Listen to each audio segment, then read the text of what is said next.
Begins on the field. The officiating crew in charge of tonight's game: referee Joe Bardwell, umpire Adam Tucker, back judge Matt Snyder, head linesman Corbin Soliday, and line judge Jim Gallagher.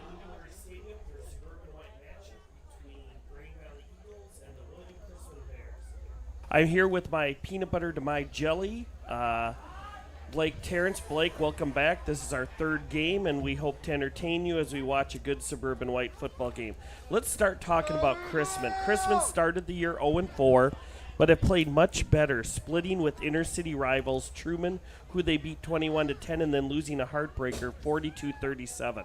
So they've really kind of stepped up the last couple of weeks. How do they keep that momentum going versus Grain Valley? Yeah, they really have. I mean, their last two games, I think, has been their best two against their crosstown rivals in Truman and Van Horn. I mean, and it's going to be a tough environment tonight. I mean, after a heartbreaker like that last week, they're really going to have to dial in on guys that are available. You know, we've talked a lot about in the pregame about how losing their starting quarterback after the first 2 weeks really hurt them, and they've been struggling to recover from that. But the last two games suggest they might be doing just that.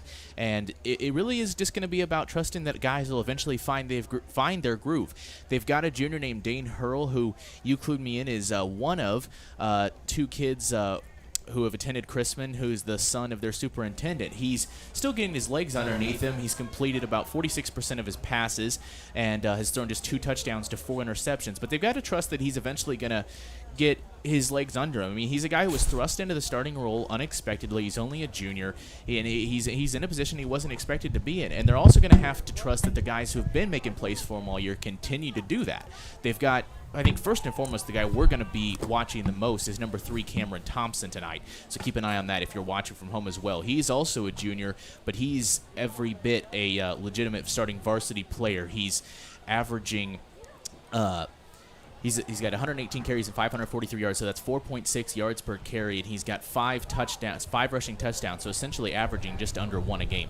So they're going to have to trust the guys will step up and trust that the guys who've been carrying them all year will continue to do so. You're Grain Valley. You're 6-0, ranked 4th in state. You have 2 games looming versus the other top-seeded teams in your district, in Raytown and the undefeated Belton. You've got homecoming senior night. How do you make sure to concentrate on the game, on the here and now, and avoid some of the traps that you have in a game like this? Well, it's very much a legitimate question because this game really does have all the indications of a potential trap game. And I think that's why Pete Carpino gave me 2 of the best quotes we've had all year, which is first and foremost, respect everyone but fear no one. And I think both of those parts are important because the Eagles have no reason to fear that they can get tripped up if they do what they need to do. We've seen from what they've been able to do through their first 6 games that they can beat anyone when they're on, but they also have to respect everyone. Even a team like Chrisman that started off 1-5, I love the mantra any given Sunday that started in the NFL, and I think you can take that across all levels of football, any given Saturday in college and here tonight, any given Friday. even a 1-5 team can beat a 6-0 team if they allow themselves to get sucked into that trap game mantra. And so I think that's why Pete Carpino is emphasizing that. And he also says, approach this game like it's the last one we're going to get this year. Of course, that has many connotations. That also has, God forbid, a COVID connotation if something were to happen. But I think it's just also a healthy way to think, even outside of that, because that is probably the best way to approach it, because you certainly wouldn't want, if anything did happen, to end your season on a sour note. So the key is going to be to treat this game like it's just as important as any game you play, and ignore what's happened so far this week, even though you've got 2 weeks looming ahead of you. Well, I actually respect no one and fear everyone, which is a very weird thing. But you're Chrisman on offense. They run the ball about 2/3 of the time, 75% of the time on first down. But no one's been able to run against this defense. And with Quincy Jones back, that front seven is pretty salty. If you're Chrisman, do you still try to run the ball against this team? I think to some extent you have to, especially given the drama and uncertainty they've had at the quarterback position. But yeah, I mean, you're right. This is a Green Valley team that the rushing margins between them and their opponents is just unbelievable. They've run for 1,665 yards on the season, averaging 7.6 yards per carry with 23 touchdowns, whereas their opponents are averaging 2.5 yards a carry and only have 6 rushing touchdowns. That's 1 a game all year. Now, granted, their opponents have spent a lot of time passing because the Eagles have been playing from ahead so much, but yeah, Green Valley has absolutely dominated the trenches. We're going to talk a little bit more about this and how that could be different tonight as the game goes along. But yeah, I mean, you would think Chrisman might need to change up their game plan because of that, but this is also a team, as I mentioned earlier, that is on their backup quarterback, and so and their running back Cameron Thompson is leading them in receptions and rushing yards. So you got to go with your strong. And so now Green Valley's kicking off. They kick it. It is kicked into the end zone. So that's the 4th touchback of the year for the Eagles. I believe that's Schmidt kicking off. Austin Schmidt, the sophomore. That's something else you mentioned pregame before we started talking as well, that the Eagles would hopefully like to get their touchback rate up a little bit as they get into the more big-time games later this year. You don't want to give up big return plays. Most definitely. So, Eagles start on defense. William Chrisman on offense, led by Hurl. Older brother was a stout performer for William Chrisman at the quarterback position. He'll have Thompson in the backfield, and he's got a pretty good set of receivers. Yeah, led by, Cameron Thompson leads them in receptions. Felix leads them in outright yards, but they also have a big play receiver that plays sparingly in Damari Franklin. So they've got a number of guys that come at you in different ways. And first play is to Thompson, picks up a yard on the play, brings up a 2nd and 9. Looks like a 3-man front to start. They're playing a 3-3 stack essentially, or they got 4 linebackers in there, 4 defensive backs, and 3 linemen, and they've been able to handle the running game with the 3-man front. Yeah, and I think that's... Hurl passes, just a quick screen, and that's going to pick up a lot of yards. What a great start for Chrisman. He picks up about 19 yards on the play. Hurl's pass is complete to number 4. That was number 4, the aforementioned Saran Felix on the carry. Gets to the 40-yard line. It was a nice simple bubble screen to the receiver, and he took it 19 yards. That sophomore has a lot of speed, doesn't he? Yeah, he's a sophomore, but yet he leads them with 220 receiving yards, averages over 18 per catch. So that's Thompson on the carry, picks up 5 yards, 2nd down and 5, a very manageable 2nd down and 5. And as I mentioned, Damari Franklin, he's one of the few seniors they have playing. He only has 6 receptions on the year, but he's got 152 yards. He averages 25 yards per completion, and two of his receptions have come from Saran Felix, who has 2 passes on the year. So Franklin's a guy they don't bring in often, but he's a big play guy when they do. Okay, run up the middle. That looked like Mason Walters to me. It's a bigger guy. I think he's also a very good wrestler, as I remember, I think, watching him at State. Walters picks up another 3 yards. We got a 3rd down and 2. Big play for both teams. They're on their own 48-yard line, and this is as well as a team's done against Green Valley to start. See, I think... not to overanalyze as we start here, but I think this is a position where unless you lose big yardage here on this 3rd down, if you're Chrisman, you got to think about 4-down territory already here, because... So they went up the middle with Walters, and he got nowhere. Picked up half a yard maybe. Oh, no, wait. There was a scrum in back, and he somehow squirted through, picked up 8 yards, and that is a first down by Chrisman at the Eagle 43-yard line, and they're moving it right down the field. Started at their own 20 and have picked up 37 yards on this drive thus far. Well, I think your question, at least early, has been answered as to whether Chrisman's going to keep the ball on the ground. They haven't. I don't think they've thrown it downfield at all. Yep, they threw one bubble screen, which is almost like a long handoff. Long handoff, yeah. Hurl throws, just a quick out again.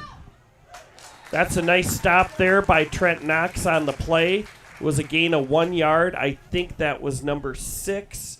Damari Franklin averaging 80 yards a game per game receiving. So it is now 2nd down and 9. That was a nice stop. Knox was on an island out there and did a nice job making the stop. Yeah, he's also quite a dancer. Mentioned Franklin, big play threat. He only has 6 receptions, so we'll be interested to see. He only averages 1 a game so far, but here he is in the first quarter with his first one. He's a big play guy potential. Thompson around end, and he's going to he might go all the way. That's a touchdown right down the field. That was a 42-yard run for a touchdown by Thompson, and probably Grain Valley's fears about looking ahead, maybe concentrating on homecoming and senior night has come to fruition, as that was an 80-yard drive, I believe, in 7 plays. Efficient right down the field by William Chrisman. Impressive drive. I mentioned 2.5 yards average per play is what Grand Valley's getting up, and only 6 rushing touchdowns, 1 a game all year, and yet Chrisman marches it down the field on the ground mostly. Chrisman's kicker's on to try the extra point. He kicks it up and strongly through, and it's 7-0 Chrisman. That was a 3-minute drive, 9:05 to go, and we'll see if Grain Valley can answer. Let's talk about Grain Valley offense versus Chrisman defense. Grain Valley has not scored below 34 points in a game. They've scored between 34 and 38 every game this year. You kind of have to pick your poison with Cole Keller. Running the ball, he's among the area leaders. He has 12 touchdowns rushing, averaging 10 yards a carry from the quarterback position. Jackson Wyatt's averaging 7 or 8 yards a carry, has another 6 touchdowns, and they've been dominating the game running, and their passing attack's very efficient. 66% completion rate, 7 touchdowns, 2 interceptions for Keller. So what do you do if you're Chrisman? Are you concentrating on stopping the run or the pass? Probably the run, because that's really how the Eagles have managed to control most games. You know, I think they're a team that uses their passing attack to complement their rushing attack, whereas some teams use it the vice versa. And it's something that Chrisman's going to want to focus on, because Grain Valley down 1 and hopefully not 2. I think the word on Connor Hyten was a bit of a game-time decision, but we know Cooper Terry, the right tackle, has a bit of a knee problem going on, so he will not be making the start. So it's going to be incumbent on guys like Easton Knight to step up. And that's Parker Bosserman on about a 35-yard return. Eagles start with great field position on their own 45, and Parker Bosserman's one of those kids that does a little everything. He punts, he's a kick returner, he is one of the lead receivers, he's backup quarterback. Holder on the kick. Holder on the place kicks, exactly. He does a little bit of everything. Does he also drive the team bus? You mentioned someone did that for Kearney a couple weeks ago. No, I think his bus license was taken away. So it was Cameron Thompson on the score. He's wearing a different uniform number than previously, but Thompson was very impressive in that first drive. Keller's back in the shotgun, 1st and 10, has Wyatt, and they throw right over and just a little bit off. It was a quick slant, and it got thrown a little high. The receiver might have been able to come down with it, but it's 2nd down and 10. Not an auspicious beginning for the offense either. No, and I think, especially the way the defense started off, Green Valley's going to want to try to play some ball control here on offense, so you expect a run play on this play, I think. Keller in shotgun, Wyatt behind him. Keller keeps it, belly play. Keller gets less than his average, but gets 7 yards on the carry there. Gets into Chrisman territory, 3rd and we'll call it 4. Maybe a 6-yard gain on the play, and they're right up on the line of scrimmage, no huddle. 3rd down and 4. This might be a 2-play attempt for a first down here. Yeah, I mentioned that about Chrisman, and they didn't have to get to a fourth down. Hopefully the Eagles don't as well, but we'll see how aggressive they are when they do. So a quick slant, and once again, receiver wasn't sure if he was running the whole time. Quarterback was hesitated on the pass, and we're 0 for 2. It's fourth down, and first drive, William Chrisman holds. Very impressive job by William Chrisman. They're not worried about the records right now. They're worried about playing football and doing a fine job of it so far. Bosserman is back to punt. It is on the Chrisman 49-yard line. They have one guy deep. It is a chance for Bosserman to pin him deep here if he could get a nice field position punt. Could put the defense in a good spot. Definitely. Long snapper Parker. Oh, it came off the turf. Bosserman has great hands, gets rid of it, kicks it high. Fair catch is called for. It's bouncing. And they down it at the 14-yard line. And if my math is right, which it usually is, that's a 35-yard punt, which is right on his average. And William Chrisman starts out on their own 14-yard line. Not great field position, but they certainly didn't need great field position on that first drive. I mean, only slightly worse than the 20. Really, unless you get them inside the 10, they're not limited in their play calling, so you're going to have to play traditional stout defense. You're not going to be able to potentially predict simple run plays or anything. They've got room. Yep, they got 3 receivers, an H-back and Walters, and Thompson at tailback. Hurls in the shotgun, keeps it himself, and picks up a good 5 yards. I've not seen a team run against the Eagles like this. No, and that's really surprising. Hurl not, based on the stats, a running quarterback at all. Only 31 carries for 38 yards. And when you consider that sacks are factored into that as well, certainly not a traditional running quarterback. Not Cole Keller's numbers. No, but set him up with a second and medium here. Handoff to Thompson around end. Picks up about 3 yards. We're looking at a 3rd down and 2. And the Eagles have not stopped them yet. Yeah, I think it's going to be. I think it's imperative for the Eagles to get a 3 and out here. Obviously, they could stiffen up as Chrisman drives downfield. But if you can get a 3 and out here, maybe you can restore some normalcy. But the longer you let a team like Chrisman hang around, you know what they say: the longer you let a team that you expect to beat hang around, the longer they start thinking they can beat you. So most definitely. But the passing game looked a little off for the Eagles. Yeah. I believe Hurl's 2 for 2 already and had 2 safe passes, but very well delivered bubble screen passes. Yards after catch. And once again, this has happened before. Grain Valley Eagles, it's 3rd and 2. The quarterback's going to try to draw you off sides, and it worked. The interior of the defensive line, and I think this is the 3rd time it's happened this year. Yeah, Dave Valley's not going to be happy about that. Yeah, literally, that's an automatic first down there. He sent a text with some key points to me, and literally the first 2 words in that, first 3 words, I guess, can't count, in that text to me as I wrote them down here were, "Fix our penalties." Well, and it was not fixed gonna like to start off. That was a very bad penalty. The one area where Grand Valley's been consistently lagging behind their opponents is they've been penalized more, and there you go. And that's Hurl's first incomplete pass. Threw it a little bit low. Brings up a 2nd and 10. He's now 2 of 3. That was intended for the sensational sophomore, Saran Felix. And we got a 2nd down and 10 yards to go. I wouldn't be shocked to see a runaround end. It seems like they're getting out to the corners. It's hard running up the middle against those 280-pounders there. But I think this is the first less than 10-yard second downs. First 2nd and 10 they've had. So that was it was an end round to Felix, and he was tripped up on the play, I believe, by Knox, who stayed home. Yeah, as I shouted out the linebacker group a minute ago, and they've certainly been dominating in terms of tackles, but especially when you consider how much youth there is in this secondary. The secondary's played excellent as well against the pass, and they're also more than willing to take on ball carriers and make tackles when they need to. Okay, so it's 3rd down and 11. That was actually a loss of 1 on the play. Let's see what they have pulled out. They have not thrown the ball downfield yet, but they might have. McBride's licking his chops here. Yes, he is. 4 sacks on the year. and thrown right in the seam. It was incomplete. It got to the receiver. I believe that was Thompson out of the backfield. He had to dive for the ball. Would have been a great catch. Was not able to do it. 4th down and 11. And the Chrisman punt unit is on. Well, luckily the penalty didn't end up hurting him. But I don't know who jumped off sides there. They don't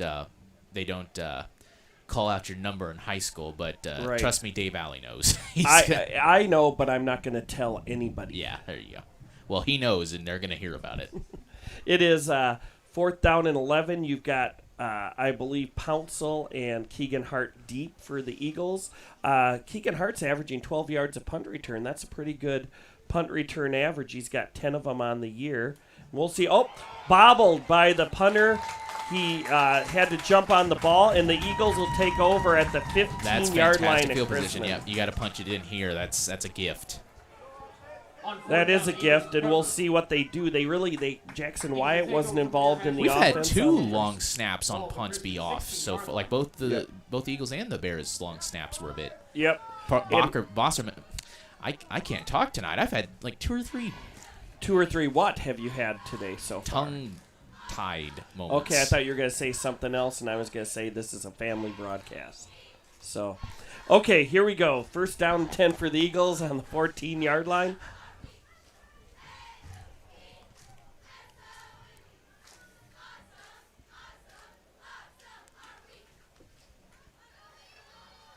They've got a fullback in Newsom, so they've got a package made for these guys. Newsom gets it right up the middle and barrels ahead like Hunter Newsom tends to do.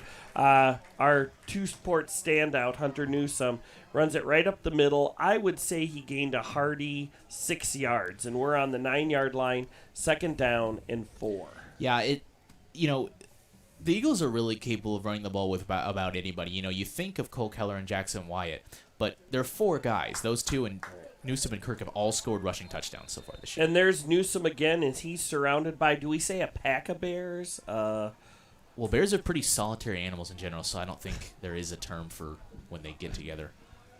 They weren't hibernating on that play, and they held him to 3 yards, and we got done a 3rd down and 1. This is definitely 2-play territory. I think the only time you're going to find multiple bears in one place is when the salmon migrate. So the salmon bears. I don't know what I'm saying. I don't either. But let's look at our 3rd down and 1. Newsom still in the backfield with Kirk. Keller keeps it himself. He cuts inside, and he gets to the 5. That's going to be, I believe, a 1st down.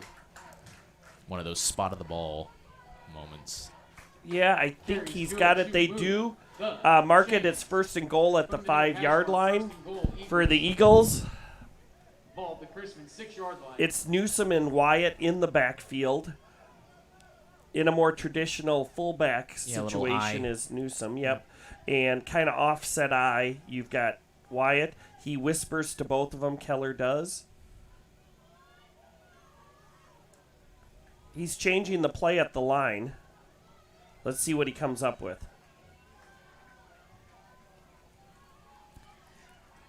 Keller keeps it and goes into the end zone for his 13th rushing touchdown of the year.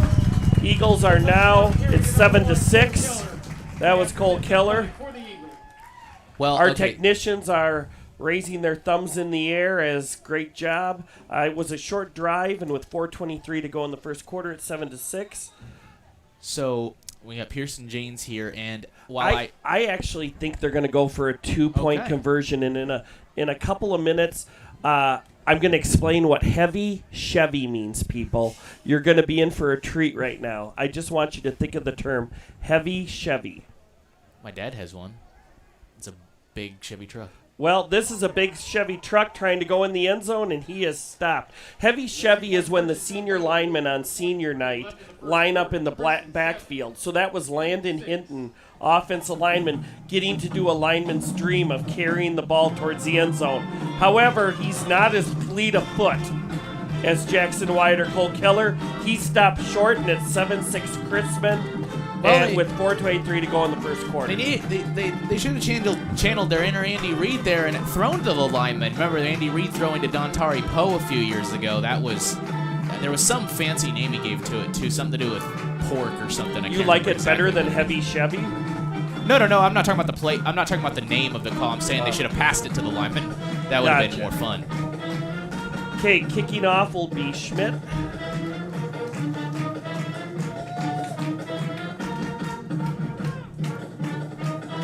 I think the fact that the Eagles are willing to try that, I don't want to read too much into that, but you mentioned they want to get the senior involved. I think the fact they were willing to do that shows they still have faith in their guys to not allow that potential, one extra point they left on the board to cost them. So if anything, I think the coaching staff is still feeling good about where they're at. Okay, we're getting ready for the kickoff. Last time it made it to the end zone. This is kind of scattered on the ground. It's picked up at the 20 by Chrisman. It is a 9-yard return, and I've been told by one of my good friends, assistant principal at South Middle School, Craig Hastings, that a group of Eagles together is called a convocation. So he was tackled, folks, by a convocation of Eagles. We still need to know what a group of bears is, if that even exists. If any fans out there know, please send us the information. I want to know what to call a group of bears if we can. But it's a convocation of Eagles. We're not only here to talk about the football game, we're here for you to learn. We're here for zoology. And it's clearly not called a salmon or whatever I said earlier. Yeah, I've forgotten all about that already. Just a pack of bears? It's a pack of bears we hear. Okay, here's Cameron Thompson. He has some light down there. They're doing a good job running the ball around end. Running up the middle against Eagles hasn't been easy, but that was a 5-yard gain by Cameron Thompson. And Thompson, I think, is well over 60 yards already, and we're not at the end of the first quarter. Yeah, I think this is definitely the best we've seen anyone for any extended period of time run against this Eagles defense. No doubt about it. And it's the 3-man front, and they seem to be getting outside those 3 technique defensive ends and doing a job. That's Hurl, keeps it himself, and he gets maybe 2 yards on the play. Number 12, Dane Hurl with the carry. I can't tell which Eagle was on the tackle. It's interesting. These are their black uniforms, and they've been made illegal by the Missouri State High School Activities Association. So this game and the last game of the year is the last time they can wear these uniforms. Thank goodness, because it's tough to call. I'm an old man. I've got not very good vision. Okay, here we go. 3rd down and 4. A big play. It's handed off to Thompson around end. They know where to go. 1st down and more. They have not been able to stop that all game. That is an 11-yard gain on the play. He's nearing 100 yards already, Thompson is. And they ran the same play. They pull a guard from the weak side. It's kind of a old Washington Redskins. If anybody out there knows who John Riggins is, it looks like how the Hogs used to set up the play, have a few lead ball carries that's around end, and we have no answer for it right now. And Chrisman's got a 1st down on their own 48-yard line, and they've gotten 4 out of 5 3rd down conversions. That's a pretty good rate. Yeah, Riggins certainly an old-timer. Not too many guys like him around anymore. One of the best fullbacks ever. I believe a Super Bowl MVP one year. That's Thompson. Once again around end. Picks up another good 4 or 5 yards. And they have found a weakness in the Pete Carpino-led black shirts. There is a penalty on the side of the field after the play, so I'm not sure what that is.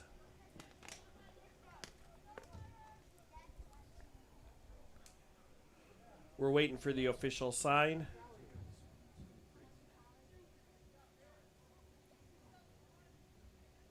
It was about a 3-yard gain, pending dead ball, personal foul, defense. Once again, penalties. That'll cost 15 yards. That'll also cost the Eagles a 1st down. And they'll be on the 34-yard line. William Chrisman Bears are. And here comes another drive, another penalty that I would call a lack of discipline penalty. Yeah. A dead ball, unnecessary roughness. Certainly more costly than the offsides penalty, but the same concept, I don't know if someone said something or if they just finished a play a little too strongly, but, things you can't do. Yep. Thompson around in and rushing in. That's a Tackle for loss, so you can guess who that was. Probably Newsome. Hunter Newsome on the Now, stop. 11.5 tackles for loss. Yes, on the year. 5-yard loss on the play, 2nd 15. He knifed in there, and if he can get to that play on the outside, they'll have a hard time running against it.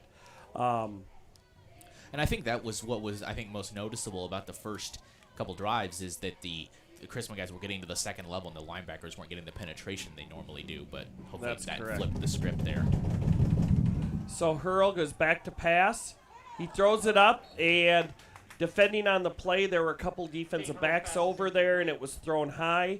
3rd down and 15, and they're at an interesting spot on the field. It's the 39-yard line, so they're nowhere near close enough for a field goal. Long way to go for the first down.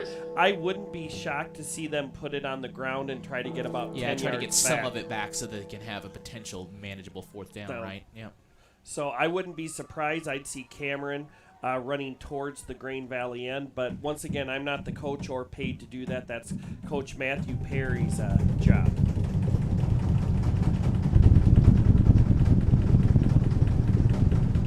Third and 15. Hurl looks to the sidelines. The junior quarterback will be back next year, and he'll have a couple of his weapons there. Not sure if they got a timeout or if they did get a timeout before the 25-second clock ran out. And Chrisman on a big 3rd and 15 decides to talk it over and see what they're going to run.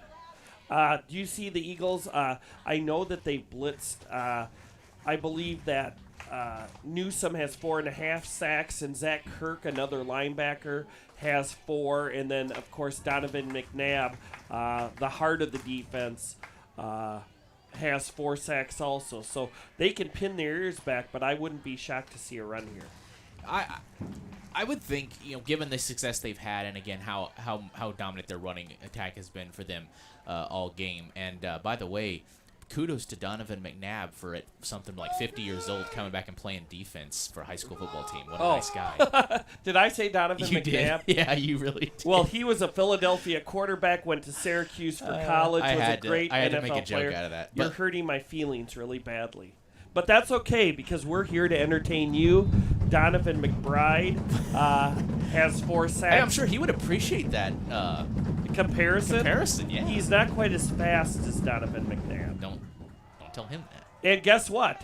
It was Thompson around the right side. And guess what? 20 yards, first down.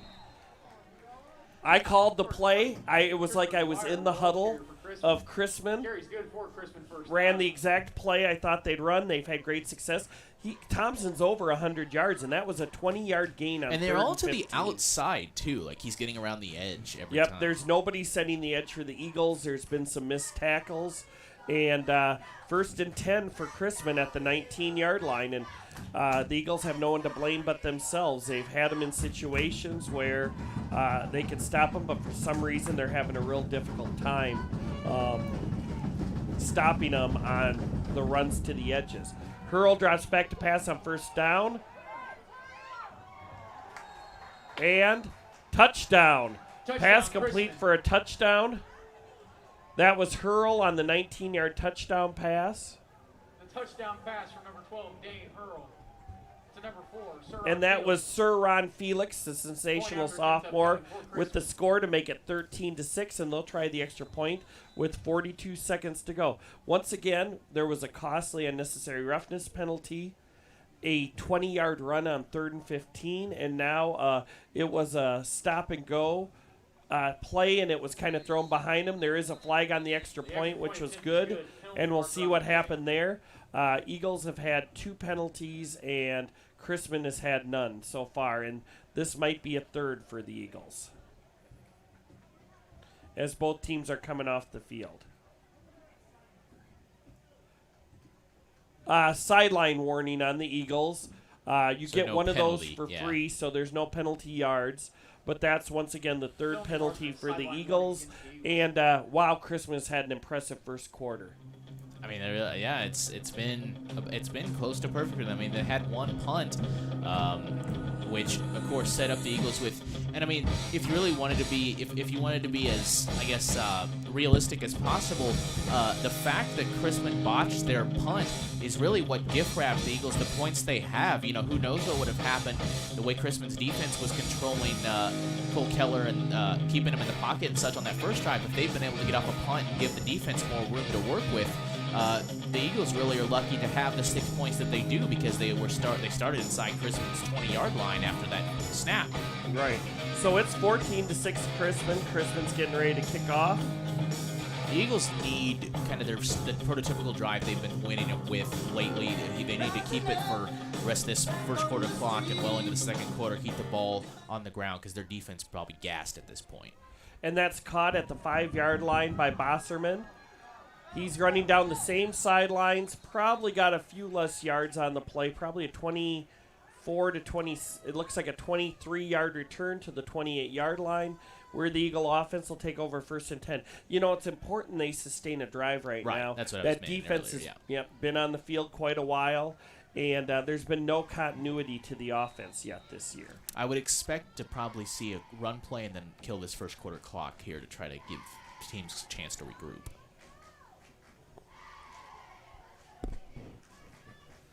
So they break the huddle with only 12 seconds, and they need to get up to the line and call the play.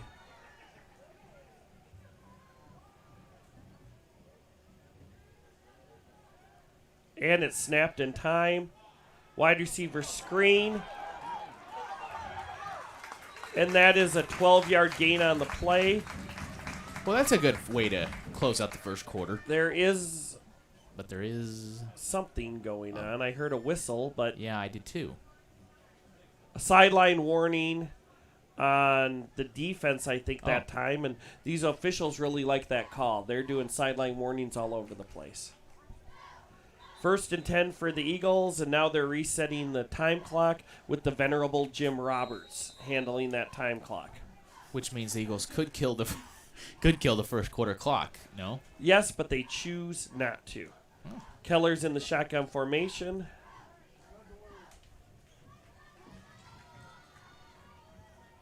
And Wyatt has not carried the ball yet today. Still hasn't. That's thrown right over the middle. It's that quick strike pass that they must have seen something in the defense. That is the 3rd time they've done it. That was to Bosserman, and that was about a 20-yard gain. Reception number 13, Carter. Actually, that was Carter Verlinick, yeah. And by getting a 20-yard gain, he actually hurt his average when it comes to receiving yards on the year. But he's happy to get that first down. And that is the end of the first quarter, and the Eagles will take over to start the second quarter, 1st and 10 on the Chrisman 43-yard line. So now would be a great time to thank some of our sponsors. Papa Murphy's is always there for us. Great pizza at 450 degrees, and we appreciate them being one of our primary scoreboard sponsors, along with Edward Jones. Talk to Jared Moran, and he can help you in all your investment needs. We are really thankful for those 2 sponsors for the game. Also, the Oak Grove McDonald's for sponsoring our broadcast here tonight on YouTube. So thank you, Oak Grove McDonald's. We'll continue to talk about our sponsors throughout the game, which we really appreciate. So, to me, I think what we saw there from Verlinick, it really is in keeping with what he's done all year, because you were joking about how that actually hurt his average. But it's not surprising the Eagles went to him there. They needed a big play to end that first quarter and get into Chrisman territory. And, I mean, Verlinick is averaging over 20 yards a catch, almost 25 yards a catch, and it has that big 97-yarder we all remember. So he's definitely the Eagles' go-to guy when they need a explosive pass play. Yes, definitely. Okay, the Eagles take over, and it looked like a neutral zone infraction, but they let the game keep going on, and it's once again 1st and 10 on the 43-yard line.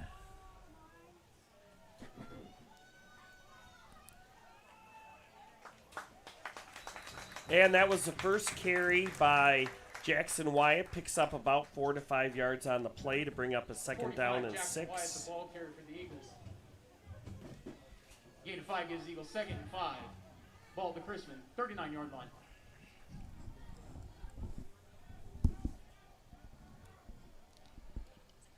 Here we go. 2nd down and 5 or 6. Eagles trying to establish the run. They haven't done a lot of that. And that's Keller keeping it himself. Picks up about 9 yards and an Eagle first down. It was a belly play, faked it to Wyatt, and then took it up the middle himself. 1st and 10 Eagles. This is a little more prototypical Eagles football. They've started to control the line of scrimmage a bit more. Yes, they have. Okay, 1st and 10 on the 29-yard line.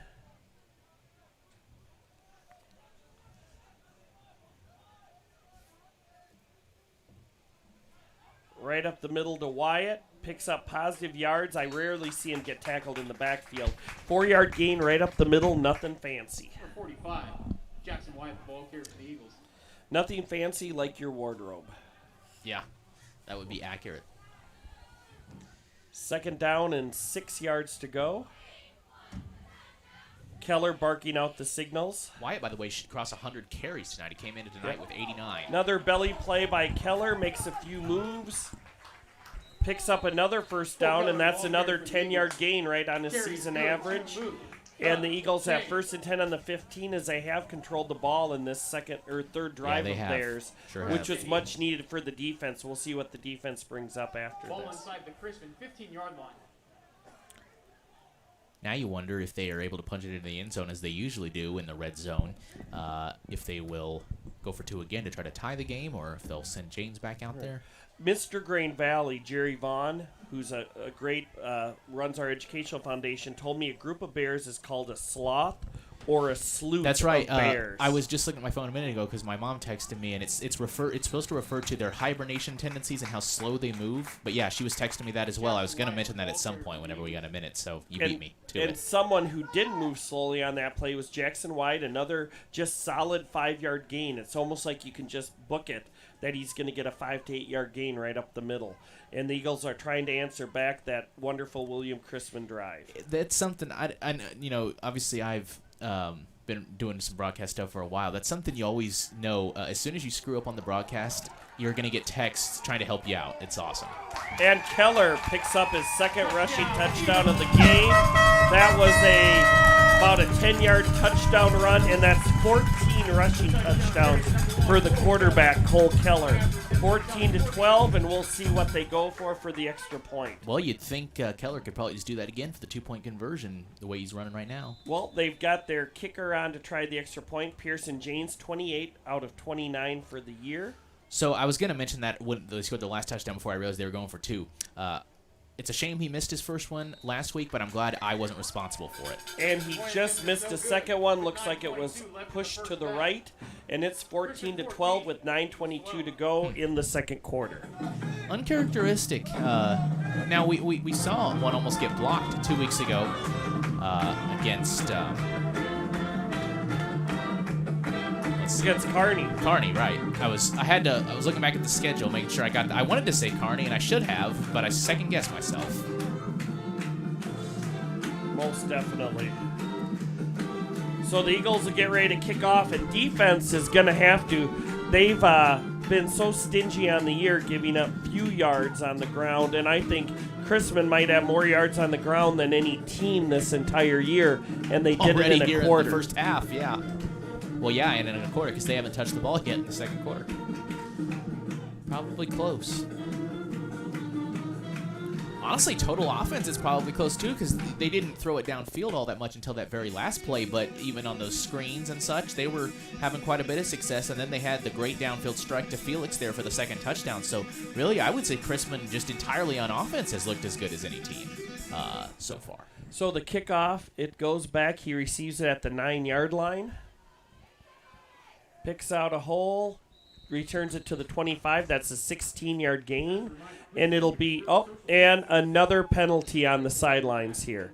It was a post-possession play, so someone lost their temper over there on the side at the end of the thing, and we'll see who it's on in just a moment. If this is on the Eagles again, I don't want to run to the sidelines right now if I'm the Eagle players. Dead ball, unsportsmanlike conduct, offense this time. Okay, so Chrisman's going to be backed up. They will be backed up half the distance to the goal. We'll put them on about the 12-yard line. Yeah. Hey, guys. Yeah, I don't have any of the sponsors. If there's a way, Dr. Welly's around here. If someone could.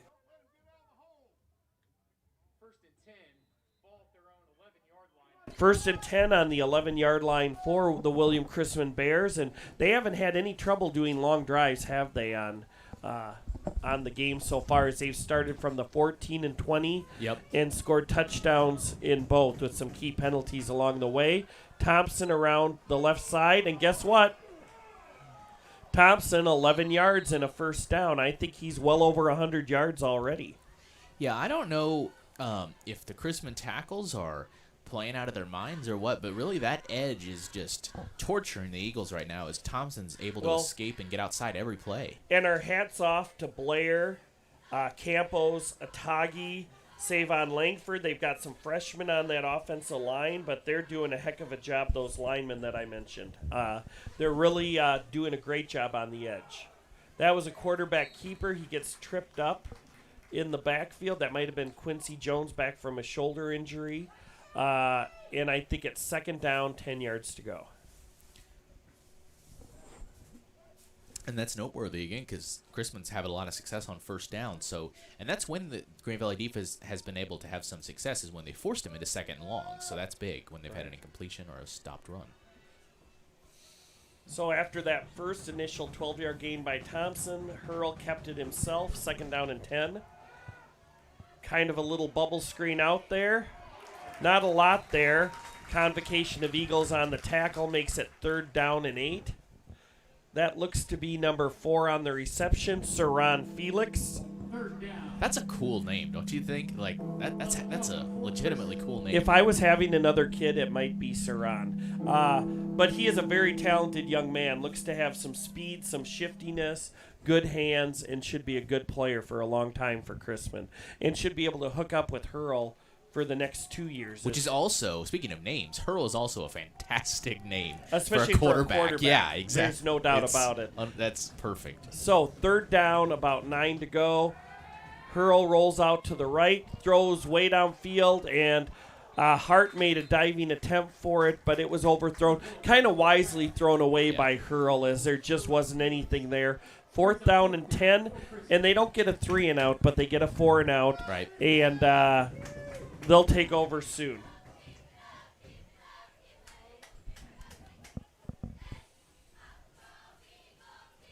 Once again, want to thank our sponsors, Grain Valley Muffler, Oak Grove McDonald's, and Eagle Fitness for helping us be able to broadcast this game. And we've got one more this year versus Belton, but we've got a barn burner on our hands right now with 7.5 minutes to go in the first half, a 14-12 Chrisman lead. That was a punt. There was a punt, and it was almost blocked, but the defender ran into the kicker, and they did throw a penalty flag on the play. Hopefully that's the 5-yard variety, but I'm afraid that might be a personal foul. I don't know if high school has a 5-yard variety. Okay. It was picked up by the Eagles, went out of bounds at the 50. They called a running into the kicker. They kind of bumped shoulders as he went past him. So that's going to be a first down for Chrisman. I believe that it's the same penalty no matter what. The punter did not go down to the ground. They just kind of brushed past each other. And he's out there. And he announces running into the kicker. The penalty is declined. First down for the Eagles. So it must have been, you're right, of the 5-yard variety. So it's not an automatic first down. And I didn't think there was an ill intention. He didn't run hard into the kicker. It was but you had a valid point. Maybe there is. I thought there was a chance that maybe there isn't, but there is apparently. So luckily. I do want to comment that was a nice 35-yard punt with about a 10-yard return. Eagles take over on their own 46, first down and 10, down 14-12. Some other, not obviously quite as good as when they botched the snap, but some solid starting field position again for the Eagles right near midfield.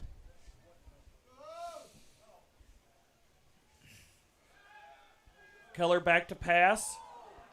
The pass falls incomplete, kind of went through the hands of Bosserman, almost picked off by the defender. It's 2nd down and 10, and good pass rush on that play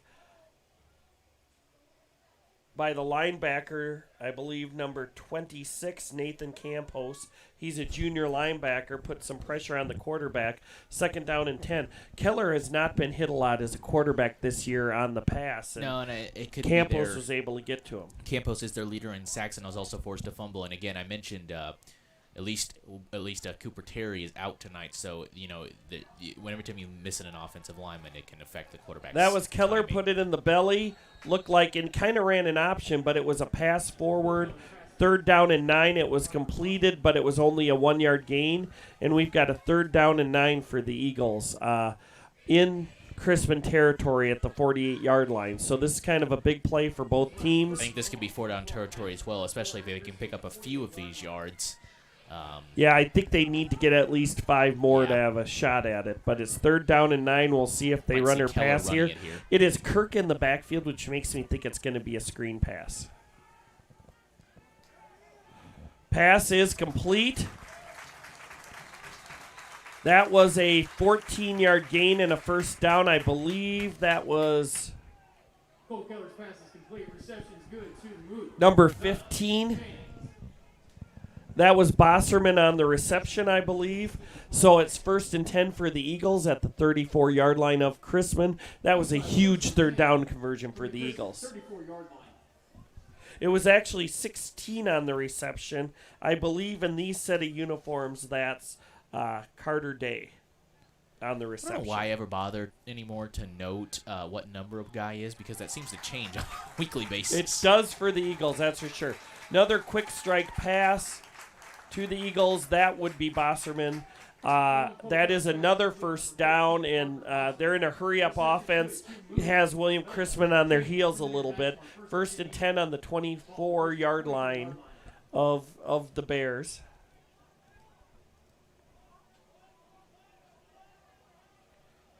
Keller looking over the defense.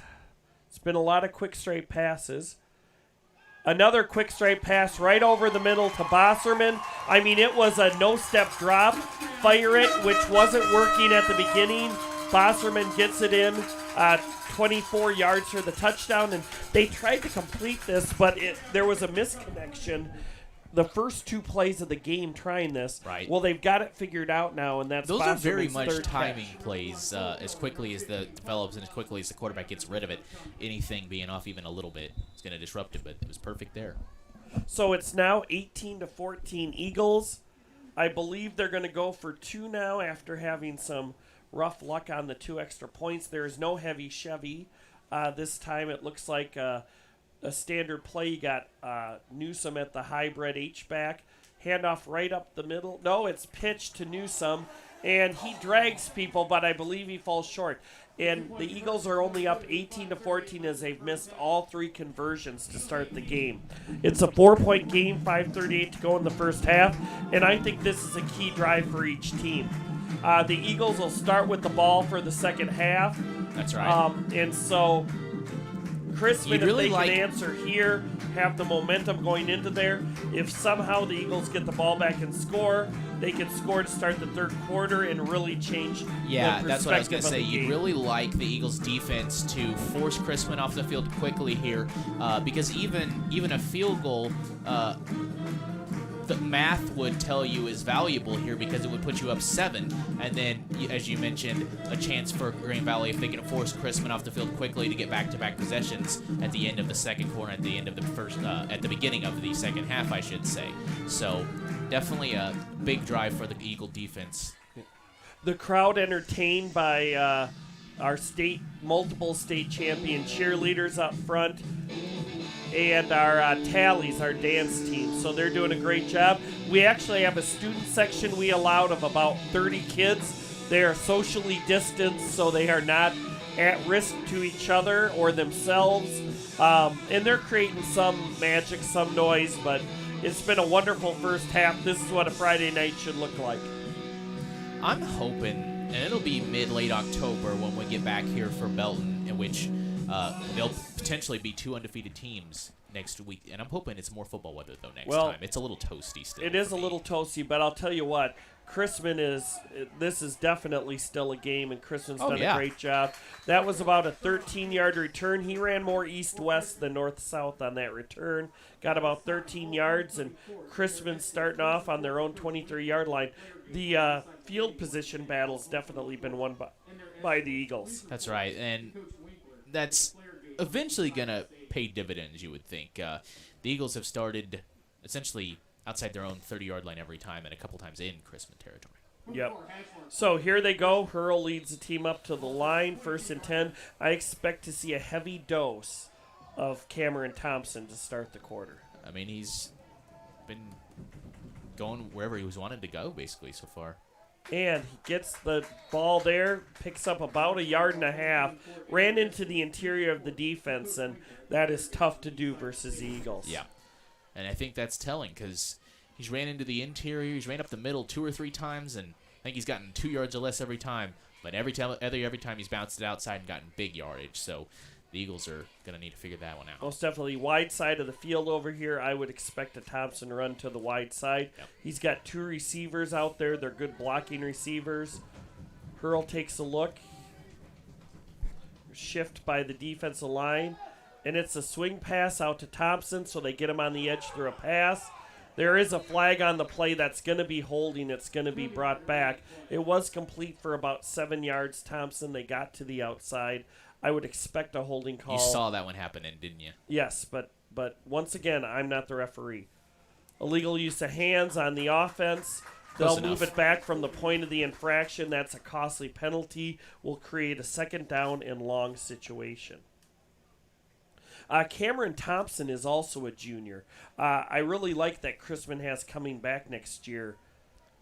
Felix, Yeah, Hurl, essentially every and single Thompson. Hurl, Felix, and Thompson, essentially all their biggest playmakers coming back. Franklin, a senior, but essentially the only. And you mentioned how young their starting offensive line is. Now they've had a couple injuries on there too, I believe, but certainly their offensive line has looked more than adequate so far. So yeah, their offense should be very cohesive and a year better next year. So that was Thompson on the carry, and the Eagles were ready for him on 2nd down and 20. And that was no gain on the play, brought down by the Eagles. I think it was Newsom again in on that step. This is one of the biggest plays of the day for the defense so far. You've got a 3rd and long here. Okay, 3rd and 20 from their own 14-yard line. Clock's ticking down, 4:15. Obviously, Chrisman's in no hurry to get this play in. No. Want to run a little time off that clock if they have to punt it. I wonder if Hurl will take to the air on this or if they're going to just run the ball. Well, they need but to get it's this 3rd first and down 20. because Grand Valley would have time to get down the field and score another point before the first half is over. If They don't, have so. converted 2 3rd and 15, so let's Well, and they see. had that great It's pass to handed Felix off earlier, to but he's Thompson. running here. Thompson's weaving across the field, and he still picks up 7 yards but leaves a 4th down and 10 on the 22. The Eagles are going to let the clock keep running. They think they have enough time to drive. Yeah, they There's should be fine. 3:37, and they they'll got have all 3 their timeouts. Yeah. Most definitely. We had one bad snap by Wouldn't turn down another. Chrisman, and you did have the running into the kicker, Yeah. so I'm sure both teams gave a few warnings there. Yeah. You've got Pouncil, the junior safety, and Hart, the sophomore safety, deep for the Broncos. Be kicking from the 21. It is caught by Hart at the 50. He's weaving, gets ahead to about the 42-yard line of Chrisman. Once again, average starting field position for the Eagles has to almost be on the Chrisman side of the field, while it's Chrisman's close. average starting position is on the 19-yard line. Don't check me on that because I'm completely making it up, but I do believe it's something close to that. Yeah, and what's Cole Keller's quarterback rating so far? Let's make that. Oh, they actually had that in stats. I saw it was a 189 heading into this game. So we know that my quarterback, I believe that was close to what I said his quarterback rating was. See, I thought you were gonna roll with your Plowman QBR, the one you just pull out the best sounding number you can find. Yeah, and I What did we say usually last do, week? but- 206. Yeah, it was close to that. Which like you said, we were actually Keller close. rolls out to pass. He throws it deep. He's got a guy. Is he going to get there? Oh, incomplete. 2 receivers ended up in the same place, and it was thrown near the end zone. It looked like a receiver had the ball in his hands. It must have hit the ground, though. The referee was pretty definitive, and it's 2nd down and 10. Maybe a trap. Keller there, had rolled too. right, and there were 2 guys streaking down the sidelines, and they ended up in the same place. Usually you don't call a play to have 2 receivers go to the same place. I'm wondering if one of the guys' routes was not quite where it needed to be. Right. So it's 2nd and 10 on the 42, 2:57 to go in the half. And remember, the Eagles do have the ball to start the third quarter. They would love to not have to give it back to Chrisman at all here. No doubt about that. Keller drops back. Keeps it up the middle. Fake to reverse. And Keller is off to the races. No one's going to catch him. That's a 42-yard rushing touchdown. His 3rd on the day.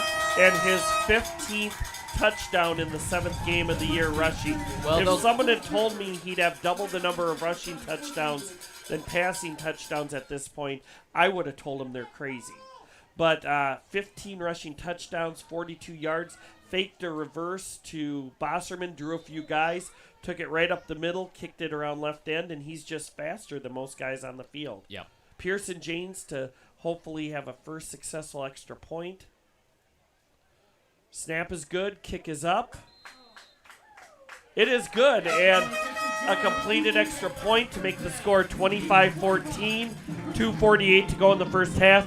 If you're Coach Perry, offensive coordinator Gene Weir, and Chrisman, do you try to get a score here on this drive, or do you make sure it doesn't get turned over? I mean, yeah, I think you do, because you started off so well, had a 7-point and then actually an 8-point lead at 14-6, and now that's 19 straight unanswered points, and Green Valley's getting the ball to start the third quarter. No matter what you do here, you don't want to give the ball back to Green Valley at the start of the third quarter, still losing by 11. So I think you've got to do your darndest to score even a field goal to bring it back within a 1-possession game here, because you don't want Green Valley to get up near an 18, this 20-point lead somewhere in there. So.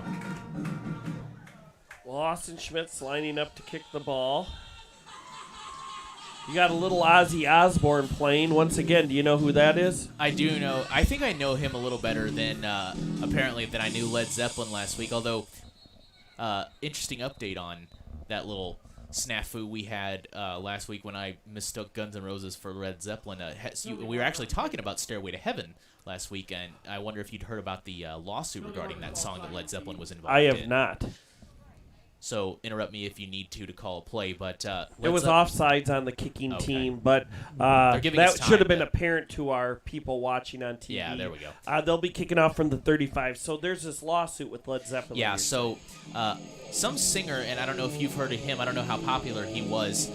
He died over almost 25 years ago in 1997, named Randy Wolf. I don't know if you've ever heard of him either, but his estate was accusing Led Zeppelin of stealing an intro to one of his songs with the famous intro to Stairway to Heaven. So, like, not the lyrics of the title, but the intro, the music, the famous sound of Stairway to Heaven was. And was he successful? They were not successful, at least in an appellate court that ruled in favor of Led Zeppelin, and then the Supreme Court declined to hear the case. So it looks like Led Zeppelin is going to come out on top there. Gotcha. Well, we've got a 1st and 10. That was an 18-yard kickoff return, I believe, by Thompson. Once again, deep in their territory, own 28-yard line, 2:43 to go. We'll see if Hurl comes out passing, although their most effective plays have been running the ball. Now, why would his estate, 25 years after his death, sue? What kind of I would guess money. Someone's short on cash, I think. Yes. That was a 2-yard gain on the play by number 22 there. Anthony Miller was on the carry there. Another sophomore in the backfield. They get right up to throw the ball, throw a screen out there to the receiver. He is brought down with a vengeance after a 2-yard gain. And Hurl's completion rate's been very good this game, thrown a lot of short passes and had success there. It is now 3rd down, about 5 or 6 yards to go, and the Eagles call a timeout. Very interesting situation now. Are they really going Eagles for the are jugular, trying maybe? to get the ball, trying to get the ball back. Well, it's 3rd. Which means, really, if Chrisman wants to stop a 2-minute drive from happening, they're going to have to get this first down on 3rd and 6. Well, because I don't think the Eagles used any of their timeouts on that last drive. Yes. Something I know you enjoy is at halftime they're crowning the king and queen for homecoming. It's homecoming festivities. Most of homecoming was done virtually this year, which was tough on the kids, but there was a lot of great participation. Some of my staff did Thriller as a dance to entertain the kids. I think it was well received. What dance did you do? I did not do a dance myself. I usually am involved, but I skipped it this year, let some of the younger teachers do it. I'm not really in dancing shape yet. It takes me till the middle of the year to get there. I am a shape, but the shape is round.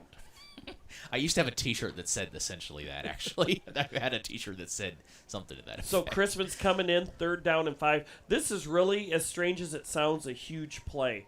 I think if they kick it back, Eagles will try to go to the air and see what they can do.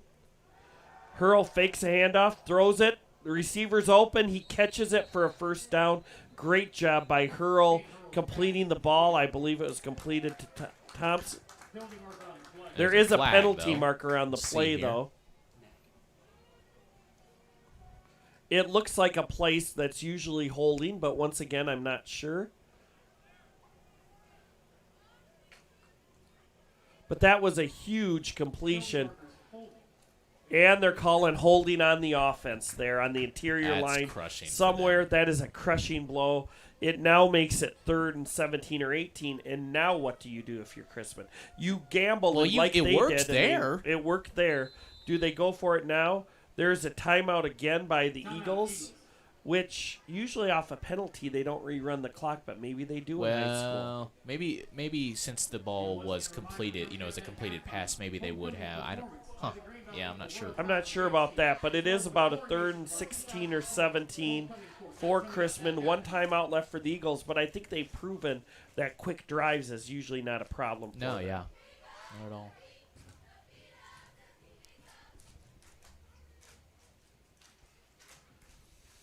The Eagles out there. You've got Terry at the right cornerback, left cornerback. You see is Trent Knox. You've got Hart and Pouncil, the 2 youngins back there at safety. They're in they've dropped everybody back. It looks like there's only 3 guys that are going to rush a quarterback. Everybody else is kind of back in more of a prevent defense. Let's see what happens here. Hurl takes him to the line. It is handed off, double reverse. And he's got some room. There's 1 tackler out there, and they do get him. That is a great play, 8-yard gain by William Chrisman. But it's short of the 1st down, 4th down and 8 at the 30-yard line. And the Eagles call their 3rd and final timeout with 1:58 to go. And we'll get the definition of a 2-minute drill for the Eagles. Pretty much. And, you'd like to see the Eagles get a bit of a return here because you want to get as good a starting field position as possible with no timeouts left. Well, you're selfish because they've had great field position all game. Are you asking for too much? I think I'm just using smart football strategy, Doc. Okay, so we've got on the 30-yard line, and the punter's done a nice job, and the long snapper's done a great job after that first snap. Chrisman will go up there, punt it on 4th and 8. I know I'm kind of a gambler. My dad would have faked the punt here and tried to go for the first down. Was your dad Bill O'Brien? No, he didn't get fired from his job. Bill O'Brien, coach of the Right Houston after Texas, he trashed his own franchise. Okay, after he trashed mind. his own franchise, exactly. Trade away DeAndre Hopkins for a burger and fries. Why do you fire him now? I don't understand. It's not. I mean, he was playing good teams, so the losses that he was having this year didn't really justify he had lost firing. the locker room, and they just needed to get him out of there. Okay, here we go. 4th and 8. Back to high school football. Horses. Nice high punt, fair catch called for at the 28-yard line. Ladies and gentlemen, that was a 41-yard punt. Wow. Great hang time, no return. Great job. I wish I had a number on that punter, but whoever his parents are should be very proud of him. I believe that would be a sophomore. Let me find the name. I want to make sure I get this right. That narrows it down to 20 players. Thank you. I want to get this right, though, because that was a heck of a punt. Mitchell Corey. Well, At Mitchell least Corey, that's the information number I 14, have. Mitchell He's the Corey. If punter that and was you kicker. on the punting, Yeah, great job. That was a heck of a by punt. you. 41-yard punt allowed no opportunity for a return. Keegan Hart did field it cleanly. It's 1st and 10 for the Eagles on their own 29-yard line. Let's see what happens here. Keller drops back to pass. He sprints to the outside. Throws it. It was almost picked off. There was heavy pressure on the quarterback. Number 5, Taimani Key, who's a defensive end, put heavy pressure. Came from the other side of the field, chased Keller down, forced him into a tough pass at 2nd down and 10. That's not easy to do. Keller's been pretty accurate lately, and after those first few hiccups, has just done a great job delivering the ball where his playmakers can come down with it.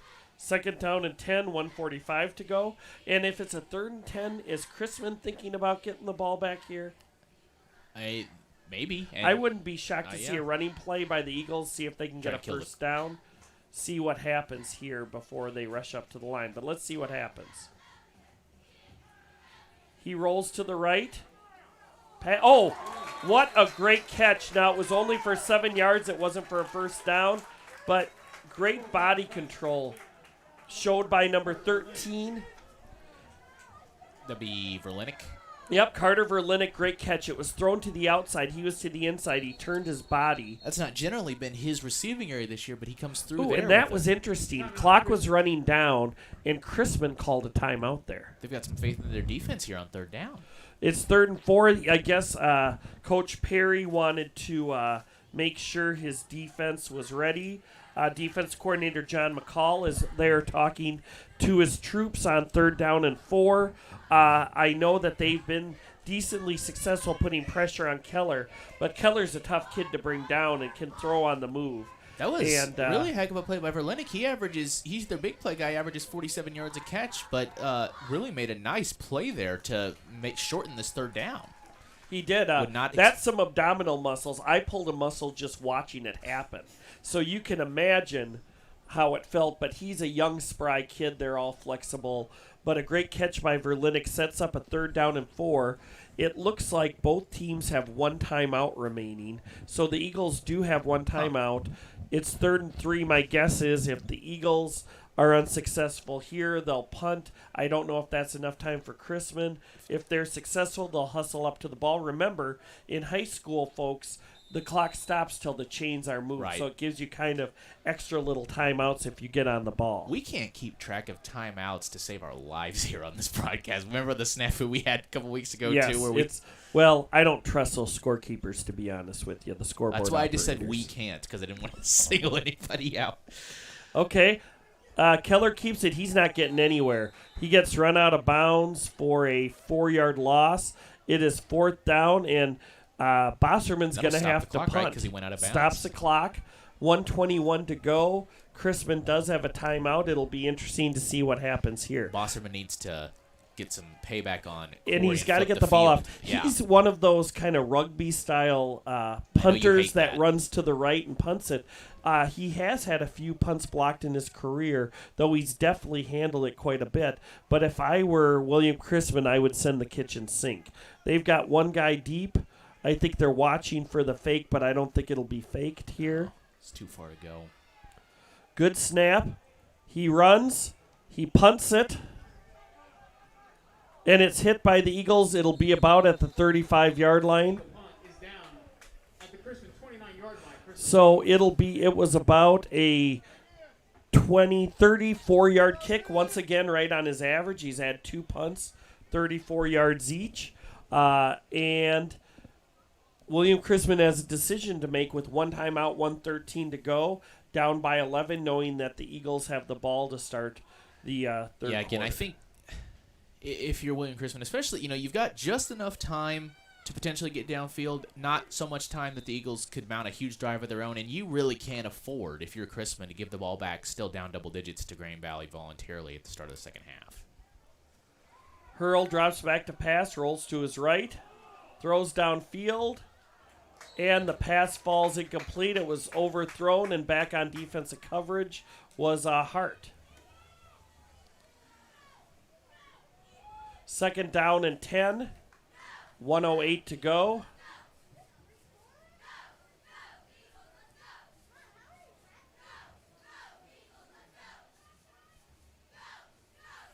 We might be able to catch you up with some other scores at the half. We'll try to do that for you. Maybe take a little break and get ready for what'll be a very action-packed second half. They decide to run it on that play up the middle, gain a 1 or 2 yards on the play, and no one is called timeout at this point. So maybe both teams are kind of conceding the end of the half. They can run it down to about 20 seconds before the 3rd down play, and it'll be interesting to see if Grain Valley does attempt to stop it if they stop them here on 3rd down. They do have 0 timeouts left, according to one of our statisticians back here. The other son of Mr. Mike Tarrants, assistant offensive line coach Trent Tarrants, who played on this very field, I believe, 2 years ago for the Eagles. He tells us there's no timeouts remaining, although the clock tells us different. Yes. They snap the ball. He is supposed to hand it off, and no one was there to hand it off to. Hurl is sacked on the play. That's like the opposite of a play action. I don't know what to call that. And that was 77 Donovan McBride, not there we McNabb. His 5th sack of the year. And they're going to let the clock run out. And that's the end of the first half with the score. Your Grain Valley Eagles 25 and William Chrisman Bears 14.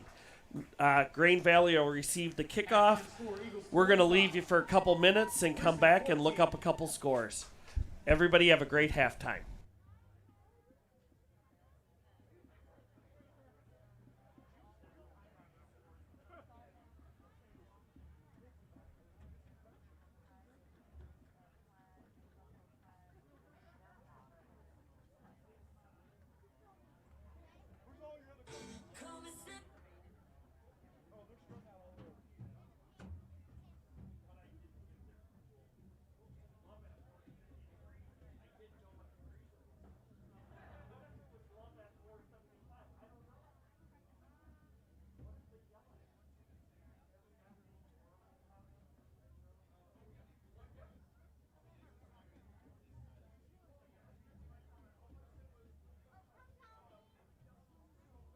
For your halftime homecoming entertainment, the Grain Valley Eagle Royal Talon Dance Team. This week, the Royal Talons will be performing a mixed routine. The Royal Talons are seniors Captain Reese Servey, Captain Hallie Harshman, Hannah Golick, juniors Captain Abby Neer, Paige Bopp, Emma Carrico, Morgan Darling, Christina Montanari, sophomore Lily Cassidy, freshman Cadence Yardley, Ariana Isako, Gabby Crocker, and Mackenzie Craver.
The Grain Valley Eagle Royal Talons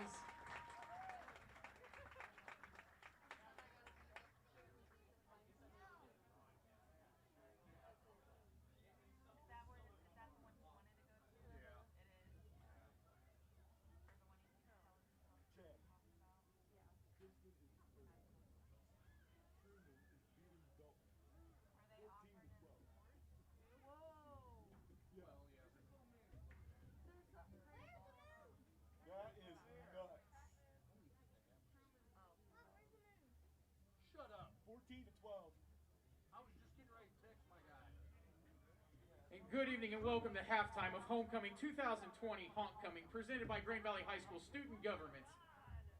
As is homecoming tradition at halftime, we welcome you in to the coronation of our 2020 Homecoming Court, Prince and Princess, as well as the coronation of our 2020 Homecoming King and Queen. Presenting Green Valley High School's 2020 Princess, Junior Chelsea Gordon.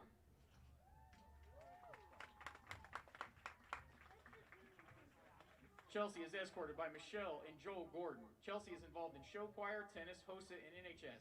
Her favorite memory is qualifying for state tennis with Finley LaForge.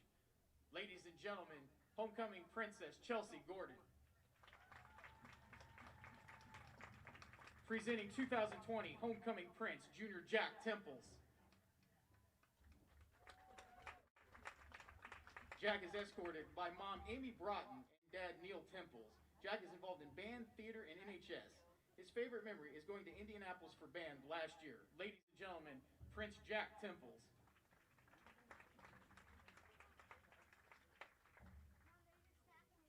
Presenting King candidate Alex Cronky.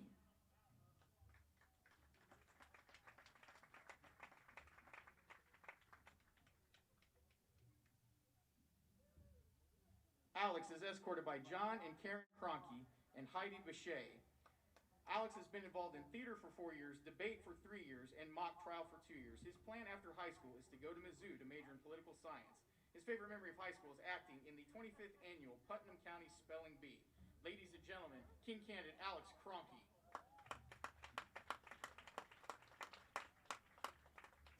Presenting Queen candidate Alexis Babel.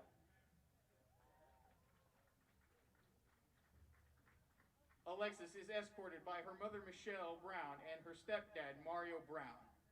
Alexis has been involved in 4 years of volleyball, 4 years of DECA, 3 years of FBLA, 2 years of NHS, and 2 years of track. After high school, Alexis plans to attend Texas A&M to major in sports management with a minor in business. Her favorite high school memory was junior year volleyball season. After a game, the group would spend the rest of the night playing Oregon Trail. Ladies and gentlemen, Queen candidate Alexis Babel.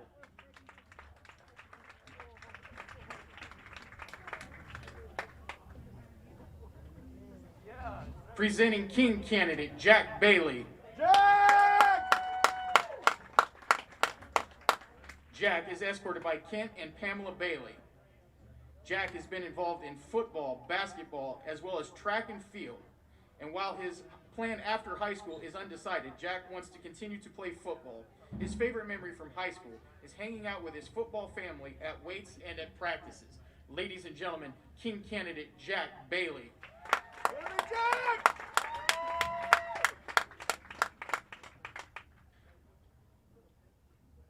Presenting Queen candidate Riley Downey.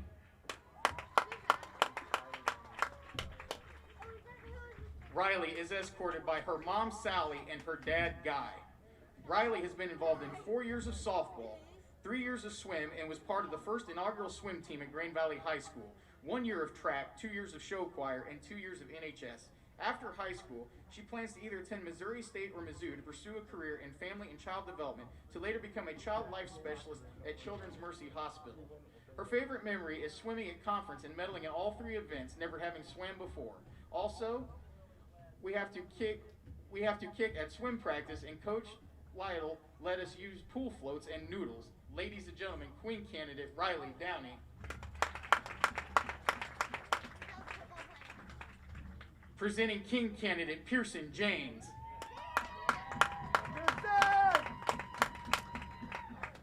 Pearson is escorted by Jeremy and Alicia Janes. Pearson has been involved in soccer for 4 years and football since the 8th grade. After high school, he plans to get a paramedic license and to be hired on at a fire department. His favorite memory of high school is getting captain of the soccer team and making all his new friends throughout these past 4 years. Ladies and gentlemen, King candidate Pearson James.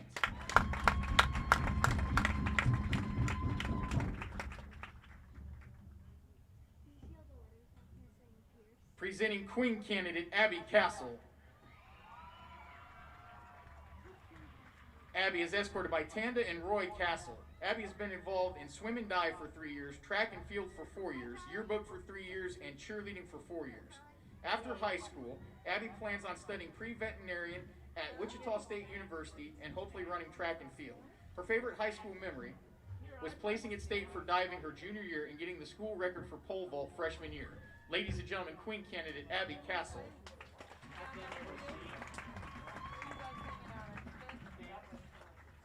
Presenting King candidate Jake Hipsher.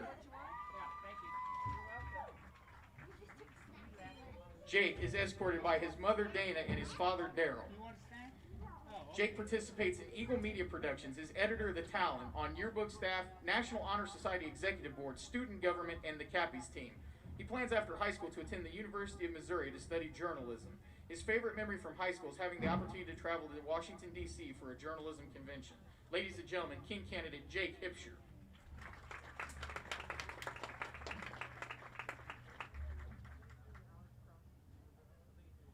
Presenting Queen candidate Hannah Lytle. Hannah is escorted by Matt and Rhonda Lytle. Hannah's been involved in speech and debate for 4 years, mock trial for 3 years, and 2 years as part of National Honor Society. After high school, she wants to go to the East Coast and eventually go to law school. Her favorite memory of high school was the trip to Dallas for speech and debate nationals with Scott Overfield her sophomore year. Ladies and gentlemen, Queen candidate Hannah Lytle.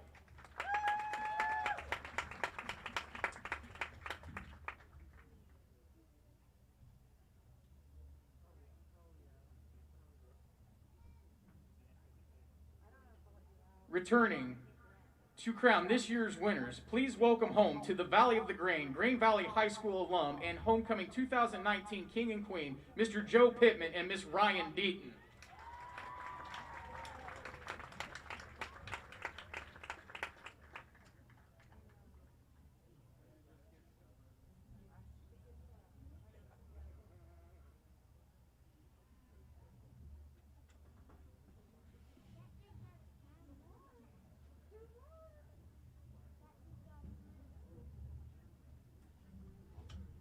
Ladies and gentlemen, the winner and king of Grain Valley High School Homecoming 2020's Homecoming is Jack Bailey.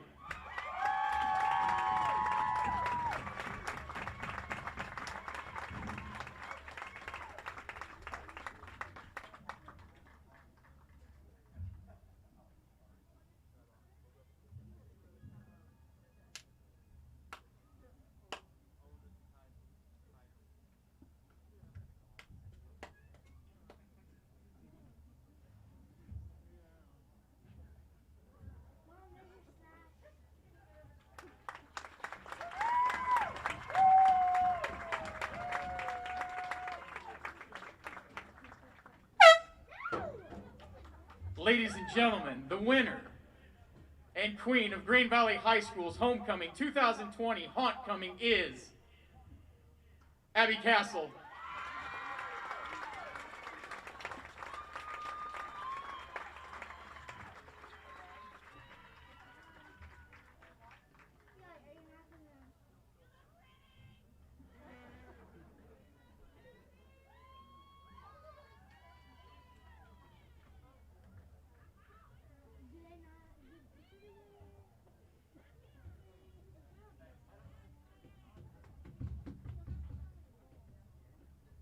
One more round of applause to all of our Homecoming 2020 Homecoming Court candidates.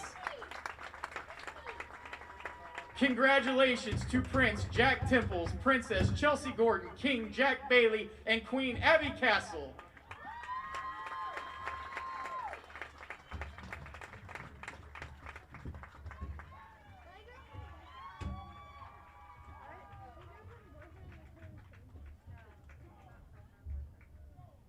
A special thanks and big Grain Valley High School and Golden Voice of the Eagles shout out to Grain Valley High School student government for all of their hard work and production of 2020's Homecoming Homecoming. Congratulations to Grain Valley High School student government. Thank you for all of your hard work and efforts to bring Homecoming to Grain Valley this school year. Grain Valley High School student government is under the direction of Mr. Dominic Giangrasso and Mr. Brian Winkler.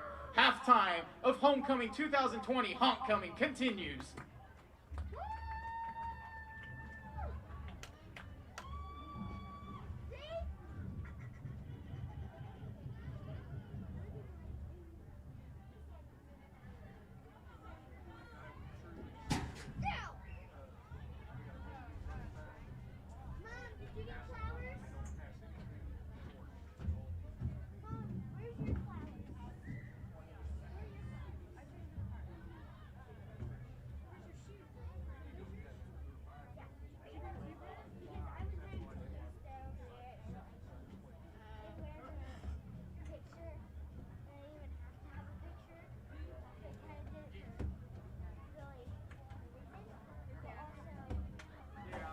And we are back. We're at halftime of Homecoming 2020, the homecoming celebration for Grain Valley. Kind of exciting news. Starting returning all-conference lineman Jack Bailey was crowned homecoming king. I guess they don't decide it by looks, that's for sure.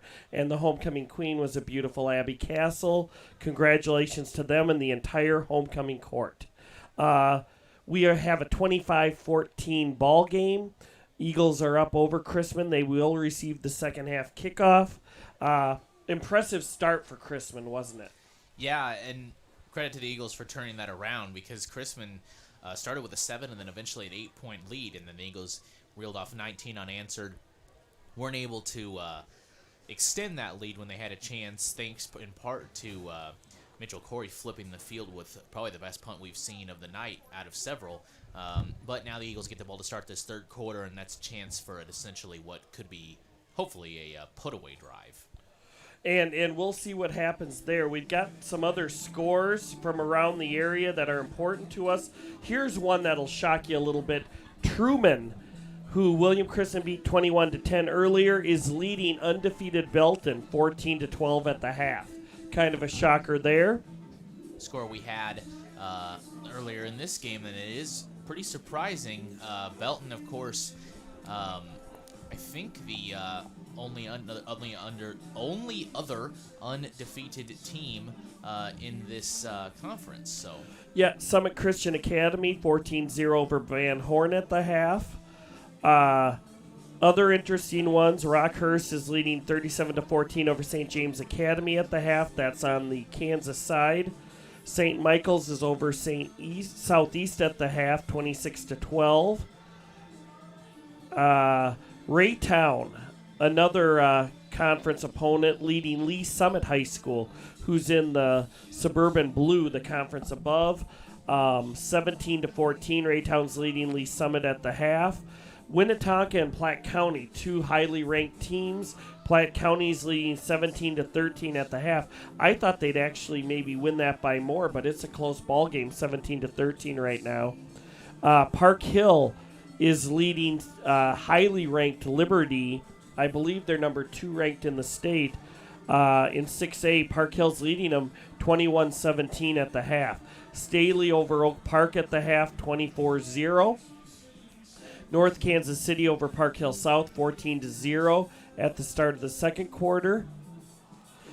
Maryville is taking Lincoln College Prep to the woodshed, leading them 42-10 early in the fourth quarter. Lincoln College Prep has a lot of college prospects and some really good players. Another surprise, your alma mater, Blue Springs, leading Lee Summit West early in the third quarter, 29-21. Blue Springs has been struggling this year, and they're doing a good job. Lee Summit North leading Liberty North at the half, 17-7. The top team in Kansas, St. Thomas Aquinas, is down at the half. Grandview leading Ruskin 28-0. And in a game with a combined 1 win between the two teams, two traditional powers, Blue Springs South and Fort Osage are appropriately tied at 14 at the half. Raymore Peculiar is leading Columbia Hickman 21-0 at the half. And that's your update on games. What are we going to see from the second half from the Eagles and the Bears? I think you're going to see Grain Valley try to build on the momentum at the control that they were finally able to establish late in the first half at the line of scrimmage here in this drive to open up the third quarter, because Eagles have a potential to go up nearly 20 points here if they can put the ball in the end zone to start with before their defense has to take the field again. So I think they're going to want to eat up some clock, and with 8-9 minutes left in the third quarter, they're going to want to take an 18-19 point lead, because Chrisman is their offense has sputtered a bit since it started off really hot, and that may not be the type of deficit they can overcome. Note about that. Let's get one of our primary scoreboard sponsors, the Grain Valley School District. Thanks the Hoffmans, locally owned Papa Murphy's, for their sponsorship of our Grain Valley Activities program. Visit any of their 6 locations, including Grain Valley, Blue Springs South, and Blue Springs North, for your families. Take and bake dinners together. Papa Murphy's, love at 425 degrees. Chrisman about to kick off.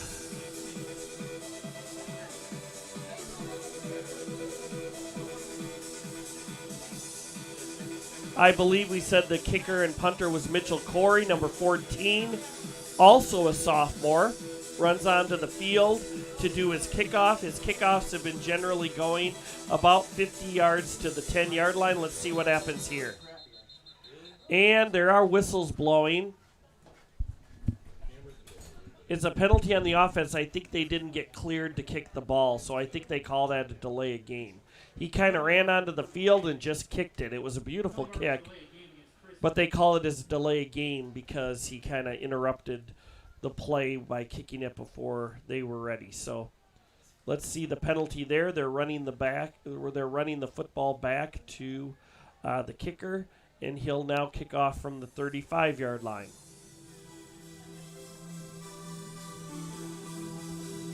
And the music's back on.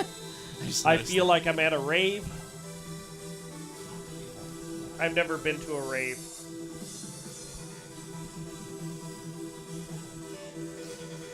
Kickoff by Corey.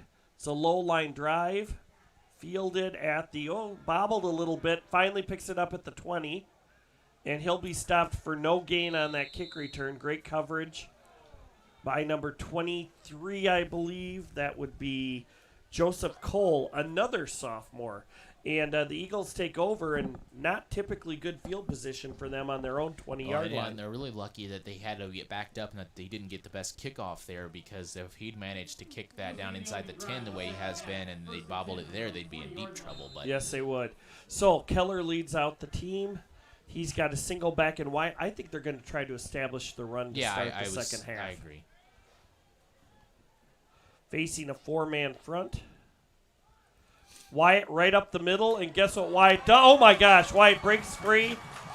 He broke a couple tackles. He's heading towards the end zone. He looks like he's getting tired, but 80-yard touchdown run to begin the second half. He didn't get a whole lot of action in the first half, but he makes it up for it all there. That might only be his fourth carry of the game, I think. But that's the way to increase your yards per carry average. Yeah, I'll say. Probably has 4 carries for about 100 yards now. That's a 25-yard average if my math is right, which I always say is always right. So that puts the Eagles up 31-14. They're going for the 1-point try. Pearson James. He was part of the homecoming royalty, so we'll see if he's got his head back in the game now after visions of a king danced in his head. Well, he's got to take off his dancing shoes and put on his kicking shoes. And they look like they're on, and getting ready to hold is Parker Bosserman. Parker Stone will be doing the long snapping again. I love Parker Stone's story. He's got 3 sports that he could play in college. He has men's volleyball, he has football, and I believe he has baseball. So he's got a lot of different choices. He'll be snapping the ball to Parker, and then Pierce will try the extra point. The kick is up, and he splits the uprights. It's good to make the score 32-14, an 18-point lead, 18 seconds into the third quarter. The offensive line, I think, took it upon themselves to block it well. It was a little trap play, I believe, and Jackson Wyatt housed it. Jackson Wyatt's a junior, is one of the few returning skill position players who will be back next year. I'm sure that excites coach, a guy to build around for next year as he starts working his way towards a 1,000-yard season. Yeah, he came into tonight with, 619 yards. So he's, like you said, probably close to 100 for the game with 2 regular season games remaining. Well, 3 essentially because of the guaranteed 10th game that everybody gets. So if now this is interesting. They're kicking off from the 45-yard line, but I didn't see any yellow tissues on the field. Interesting. And we hear the familiar jump around song made famous by the Wisconsin football team in the fourth quarter. He kicks it. It was interesting. The running back was going to let it go. The returner was going to let it go into the end zone, and the ball just picked up and stops at the 1-yard line. He had to pick it up, and he returned it to the 4. This will be terrible field position. There is a penalty on the play. Another white hanky. Is that going to back him yellow up even hanky further down about to the field. 2, or is that going to be on? Let's see who it's on. If it's on William Chrisman, they will have their backs in the shadow of the goal line. Well, they already do, but But I don't know. I can't tell what the penalty is. It was in the middle of the field. Dead ball, unsportsmanlike conduct on the offense. Now, the good news is it's only a 2-yard penalty. The but bad that news makes is it moves you from the 4 to the 2-yard line. So and that's a problem. Yeah. So it'll be first and I think it's 10 on the 2-yard line. Yeah, because it was a before dead ball play. Yeah, they hadn't ran a play, yeah, so.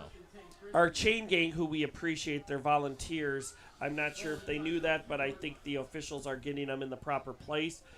Terrible way to start the half for William Chrisman. That was a heck of a kickoff. He essentially, it was almost like a placement punt. He placed that kickoff off the tee right there. Yeah, and it was interesting. It looked like a golf shot, like a short iron, and he backed it up on the green, and Thompson had to pick it up. Yep. It sat right at the 1, picked it up, and now they're on the 2-yard line.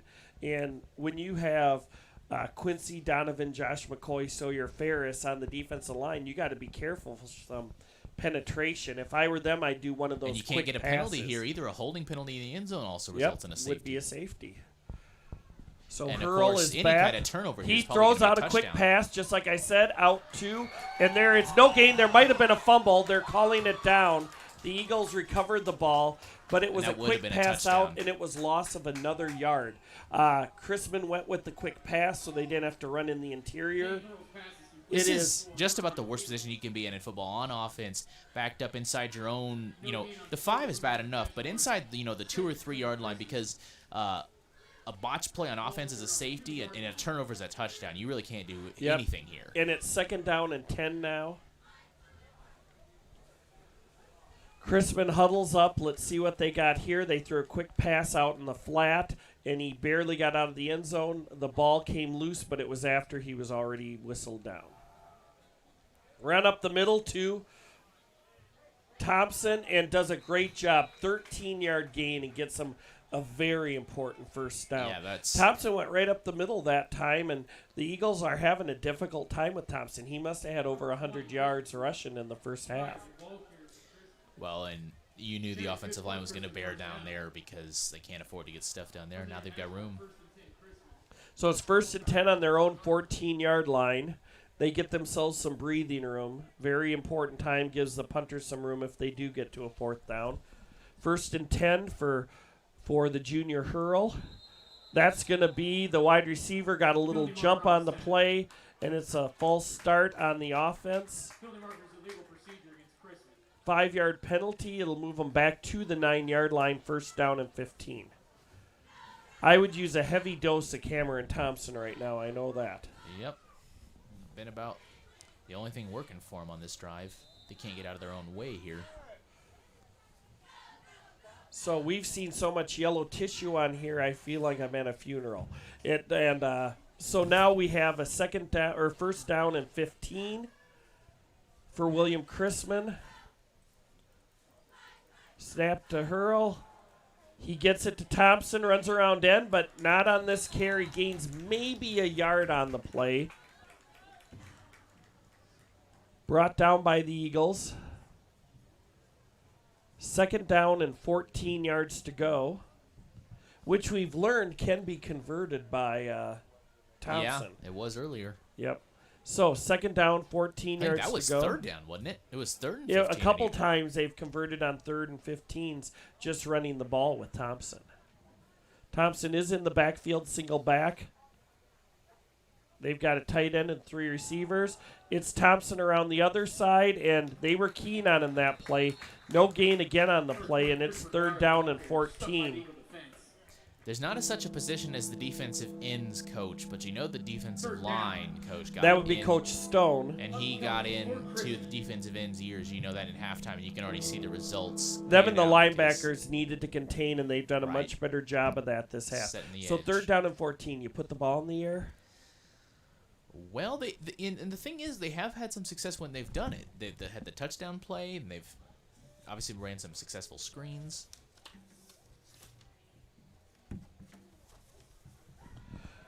Okay. Hurl has a guy streaking down the sideline. Caught. Great 1st down pass. There you go.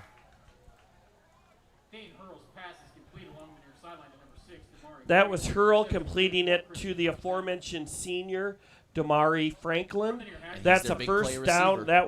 That was a big play. That was about a 26-yard gain.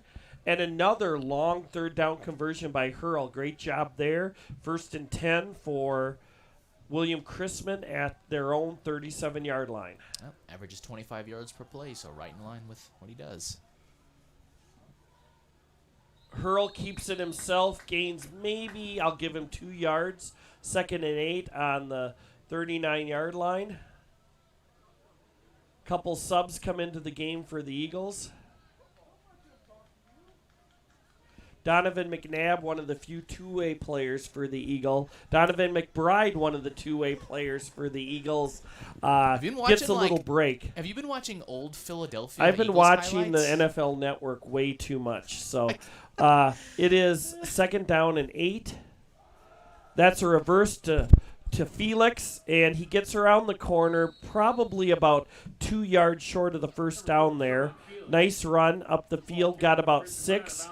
And it is a huge 3rd down and 2 at the 45, at their own 45-yard line. I don't know if there's been a bigger play than this in the game. Especially not if you're Chrisman. I mean, you can't afford to get You've stuffed got again. You've got to get a score here to keep the game within 2 scores. 3rd down and 2. I got to imagine it goes to Thompson here, but who knows? They've had some pretty good play calling on 3rd down. Run up the middle, Thompson. Nope, I believe he's short. He got maybe a yard. It's 4th and 1. Now, I'm a kind of Kenny Rogers kind of gambler. Okay? What are you doing here? 4th and 1 on your own 46. Well, Trent Tarrants says to go for it. Let's see what Blake says. Well, if you're a gambler, you know when to run, and I think you run on this play. So you're not holding them or folding them. No. Okay? You are putting your chips in the middle, and you're placing your bet. Yeah. Looks like that's what they're doing. And that is what they're doing. Great job by Hurl. Kind of ran an option, faked it to the dive back who would have been stopped short. He cut up field, just barely got enough yards, 2 yards. 1st and 10 on the their own 48 for Chrisman. Great job. I've been really impressed by Hurl today. Yep. Has done a real nice job making some decisions to keep the chains moving. Their 3rd and 4th down conversion rate has been great, and it's kept them in the ballgame, frankly.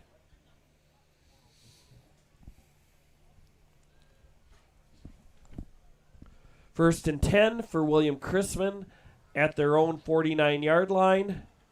Hurl has a single back, has the H-back, and Mason Walters, a well-put-together kid. And that's going to be another penalty for Chrisman as the penalty bugs bit him a little bit right now at the start. It is 1st down and 15 now on their own 44. They've shown they can run or pass out of this formation. Yeah.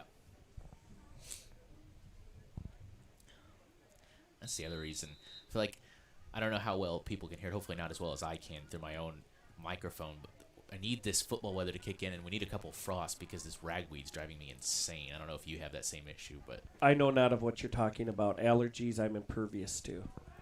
Back to pass, and it was a swing pass for Thompson, and the pass falls incomplete. Number 12, Dane Hurl's pass is incomplete. 10 for number 20, Christopher. On the coverage was number 7, Buddy Michelson. is it Michelson? I've been saying Michelson. I've always said Michelson. I was told Michelson. Okay. I'm being told Michelson by others. Either way, he's a good linebacker and done a great job, and he was defending on that play. So we got 2nd down and 15. I am willing to bet a shiny quarter that this is a handoff around end to Cameron Thompson. Let's see if I'm right. Nope, it was an inside handoff to Mason Walters. He picks up 2 or 3 yards before being brought down. I believe that was by Zach Kirk, the linebacker, senior, on senior night appropriately. 3rd down and 12. Now, we've seen this before. These 3rd down plays that Chrisman's been monstrously successful on. This has not been one of the better defensive outings for Grain Valley, but I'm wondering if that's because Chrisman's done such a fine job here today. 3rd down, 13 yards to go.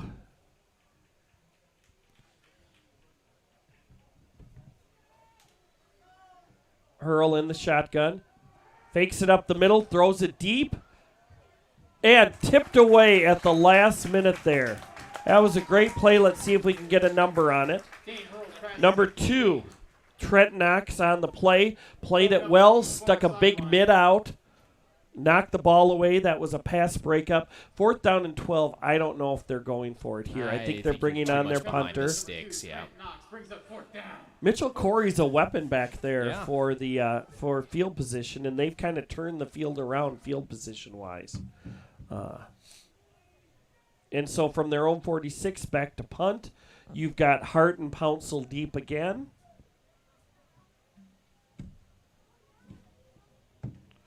Corey waiting for the ball. He punts. It's caught at the 22. Hart runs around end. He's got the corner. He's still going.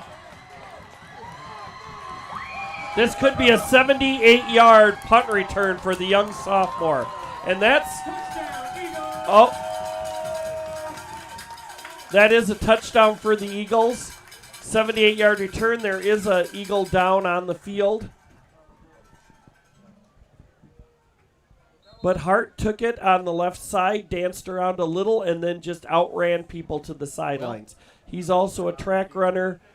Down on the field is one of the blockers. Look like it's some kind of lower leg injury. We'll see what's happening here. Could be cramps, though. It looks like they're stretching him out. Yeah. Cramps happen. You got to drink your water. And so he'll be able to recover from that. I'm glad no one's injured on that play. It's been a pretty clean game as we've gone, but the Eagles score a touchdown. The only downside of that for the Eagles is they'll be right back on defense now. I think they'll take that trade-off. I believe you're right. They're up 24 with the extra point to be decided. I don't believe there was a penalty on the play, was there? Don't think so. Wait. Oh, no? There was a penalty on the offense. First down, they're saying. I have no idea what just happened there, but they wiped the touchdown off the board, and the Eagles will start on their own 15-yard line. Wow, so they wiped out the whole return. Whole return was wiped out. And then some. And they made a penalty call that I believe is sign language because I've not recognized that, and I'm a pretty smart guy. There was a penalty on the play. Well, it had to have been before the return got going. I mean, it wasn't even a hold because a hold would be from the spot of the foul. Oh, personal foul, head-to-head contact is what we're guessing. So it would have been from the point of the infraction. We're not sure about it. We did not see right that. Where he caught the ball. But boy, is that a less. change in That's field huge. position. Man. Well, I guess Well, the I can defense tell you gets what. to rest now. Keegan Hart's mother is a teacher in our district, and if I know her, she is not a happy camper right now. Oh, her She son's is not going to be happy. time in the If she spotlight was just here, got robbed. That official would hear something about it. So, Jennifer Hart, I'm sorry your little boy had a great run, but they had to call it back. Okay, here we go. 1st and 10 for the Eagles on the 15-yard line. They're still tending to the Eagle player who's on the ground with, it looks like, decidedly painful cramps. I'm sure. I think even us super athletic folks have had a few of those. They are not fun. They're pretty debilitating, even though they're hopefully short term. But yes, they are. They've not got him up yet. There's been a break in the action. The Eagles will take over from their own 15, but that just wiped a touchdown off the books. The worst is when they wake you up. I don't know if you've ever been woken up by like a calf cramp. Yes. There's nothing worse than that. Always after football games on Fridays. You'd eat pizza afterwards. You'd have no liquids, and all of a sudden at 3 in the morning, You your wake up dad and you would think have your to leg's come on running fire. into your Like- room. Okay, he is up. I can't see the number, but he's kind of hobbling off. He's going to be okay, folks. I believe it was just a cramp. So, Eagles will take over 1st and 10 on their 15. I'm having my eagle-eyed spotter trying to get the number, but these black jerseys, it's difficult to find. 49, so that would be. I believe that's Josh McCoy then, 49. Okay. Well, at least in the normal uniforms. Let's see in these uniforms. By the way, I'm glad the state is making them illegal next year. On the last play, It is Dylan Josh Parker McCoy, into the play. defensive end, senior, doing a good job He was this left year. first and 10. Looks like he has some cramps, and the trainers are going to tend to him. Probably get some liquid into him. And the pitch out, right, that's to Bosserman. He came around end. He got a couple blocks, a stiff arm. He's still going. Number 15, And that Parker is Bosserman, a blown 20, for the Eagles. 22 Tackle along the yard sideline. gain The by carry's good. Bosserman, and that gets him out of a hole Change. right away, doesn't it? Yeah. And maybe keeps the defense off the field for a little bit. Ball at their own 38-yard line. Well, and if that was McCoy, he'll need a break, obviously, after the cramp he just had. And Hart, who just ran all that yardage and didn't get the results for it, will need a break too. So They do have quite a bit of depth on the defensive line, yeah. They got Ward and Schaff. but got they need Hart back there Sawyer playing free Ferris. safety. No doubt about that. So, Keller calls out the signals. I wouldn't be surprised to see all runs this drive. Handoff up the middle to Jackson. Wyatt, and what does Jackson always do? Keep his legs pumping and runs forward. The kid's only about 5'7", 5'8", and I might be being generous there on the height, but he runs upfield. He's a one-cut back. He's tough, and he falls forward. So second down and 5 or 6 yards to go. Like I said, I think we'll see a healthy dose of the offensive line trying to impose their will on the defensive line right now. Number 45, Jackson Wyatt, the ball carrier. Pick up a 4 on the carry, gives the Eagles 2nd and 6 from the near hash mark. Ball at their own 42-yard line. Keller lines up, single back formation. There's a double tight end right now. You don't see that a lot with the Eagles. It's kind of a running formation. And it's an inside handoff. They faked the same play that got him 20 yards earlier to set up this next play, which faked the pitch and led to an inside counter and was another 12-yard gain. So now Bosserman's got like 36 rushing yards on 2 carries and been pretty effective there. First and 10 for the Eagles. They're now in William Chrisman territory at the 48, and this could be a backbreaker for them. This is a long drive now. It's starting to be. And if they score on this one, it's going to be real tough for Chrisman to come back. Eating up the clock, too. Yes, most definitely. 3:46 to go in the third quarter. Cole Keller fakes a handoff. He's rushed out of the pocket. He throws it deep. He did have a man, threw it behind. Then at the last second, some of the fans are not happy with the non-pass interference call, but no call was made. A few kind people are expressing their opinions in various ways, and it will bring up a second down and 10. I believe what I just heard a fan say was, "I believe you missed it, Mr. Ref." We'll go with that. I think I heard the word "sir" in there, too. Yeah. So let's not worry about that at all. Second down, 10 yards to go. Armchair referees. They have a show named after it. I guess this will be bleacher referees. Yes. Second down, 10 yards to go. Keller in shotgun formation. Keller keeps it on the option. Bowls over a few kids. And a sleuth of Bears tackle him, but not before an 8-yard gain and a third down and 2. They're at the 40. I consider this 4-down territory. How about you, Blake? You would think, I mean, it's tough to even get a punt to stay in play from here, so you don't want to kick a touchback punt and only net about 20 yards, so you couldn't hurt to try it. And hopefully you don't have to hopefully you don't have to get there. They pick it up on this play.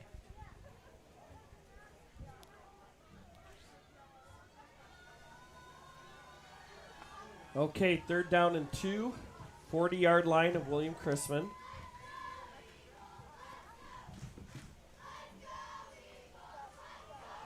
And it goes. Oh.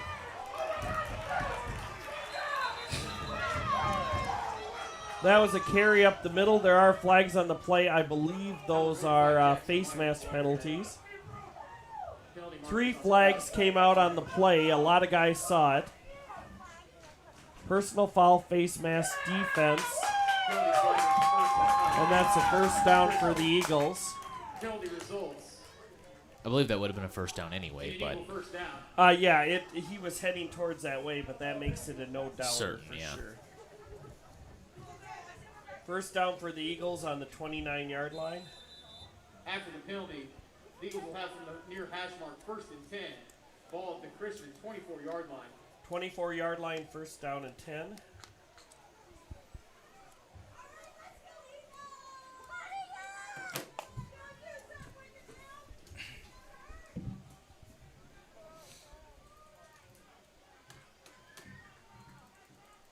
And that's Keller, sweep it out to the left. He looked to pass, but now he's running, tucks it in, picks up about 12 yards on the play. Keller, the ball carrier, run out of bounds along the That's a far first sideline. down for the Eagles, 1st and 10 on the 14. So they've gone from the 14 to the 14-yard line, maybe to the 13. That's a 73-yard drive so far, and it's been about a 6-minute drive. I was going to say they're about to kill this whole third quarter clock. Yep, been a 6-minute drive, just what the doctor ordered for the Eagles after the punt return was called back. A methodical drive. I think it's only been in the air maybe once or twice. Yeah. And it's been mainly the offensive line pinning their ears back, running the ball. Handoff to Wyatt. Now, this is the first time I ever saw him go side to side. He did not gain anything on that play. 2nd down and 10. He usually hits the hole directly. The hole was stuffed, tried to go off to the left, and did not pick up any yards on the play. 2nd down and 10. I want to take this opportunity. Grain Valley School District thanks Jared Moran with Edward Jones Investments at Grain Valley for their sponsorship of our Grain Valley Activities Program. Call Jared Moran or visit his office on Eagle Parkway just east of Grain Valley High School for your investment needs. Edwards Jones, making sense of investing. 2nd down and 10 on the 14-yard line. The pitch out, I believe that's to Bosserman again. He cuts up in between two guys, and that is a 14-yard rushing touchdown. As about 50 yards for Bosserman on that drive, including the touchdown there. Put the Eagles up 38-14. So it basically had the same effect as a punt return, but it took 7 minutes off the clock while doing it. Right. James is on to try the extra point.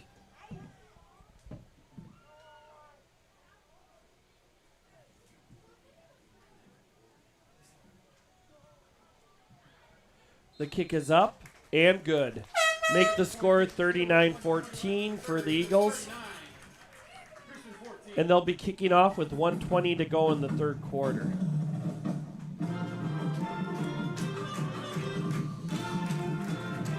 You can hear the fight song being played in the background, and the Grain Valley School District thanks Sonic Drive-In of Grain Valley for their sponsorship of our Grain Valley's activities program. Stop by Sonic on Main Street just south of I-70 for made-to-order American Classic Signature Cherry Limeades and speedy service from Friendly Car Hops. Cruise on over to Sonic.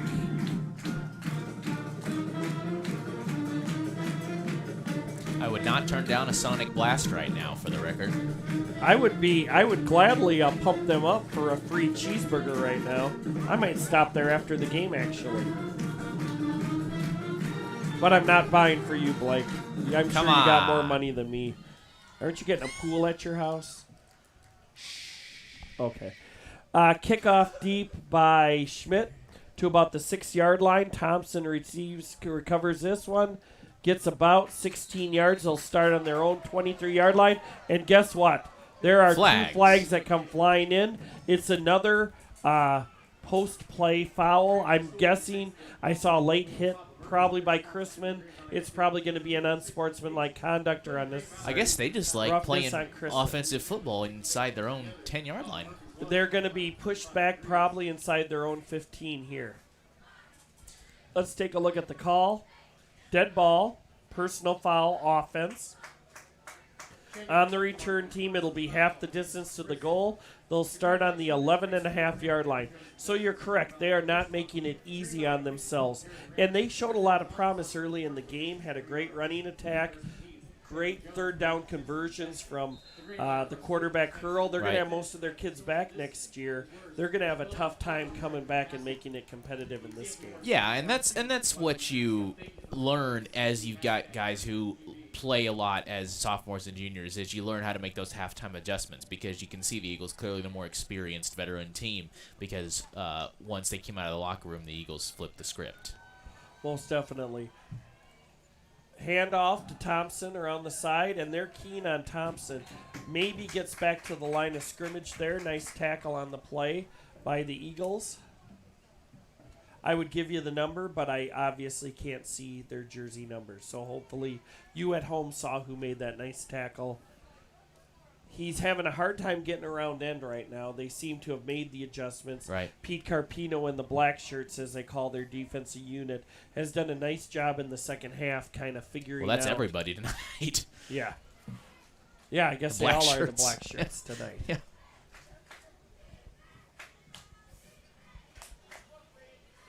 And we've got a double reverse, and he's going to pass the ball. It is sniffed out, and there's an interception on the play. Let's try to get a number on that. Penalty marker at the end of the play. And there's also flags. There is a flag on the play.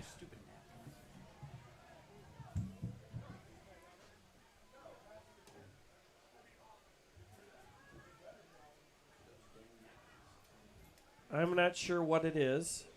There's a convention going on in the field as they figure out the penalty.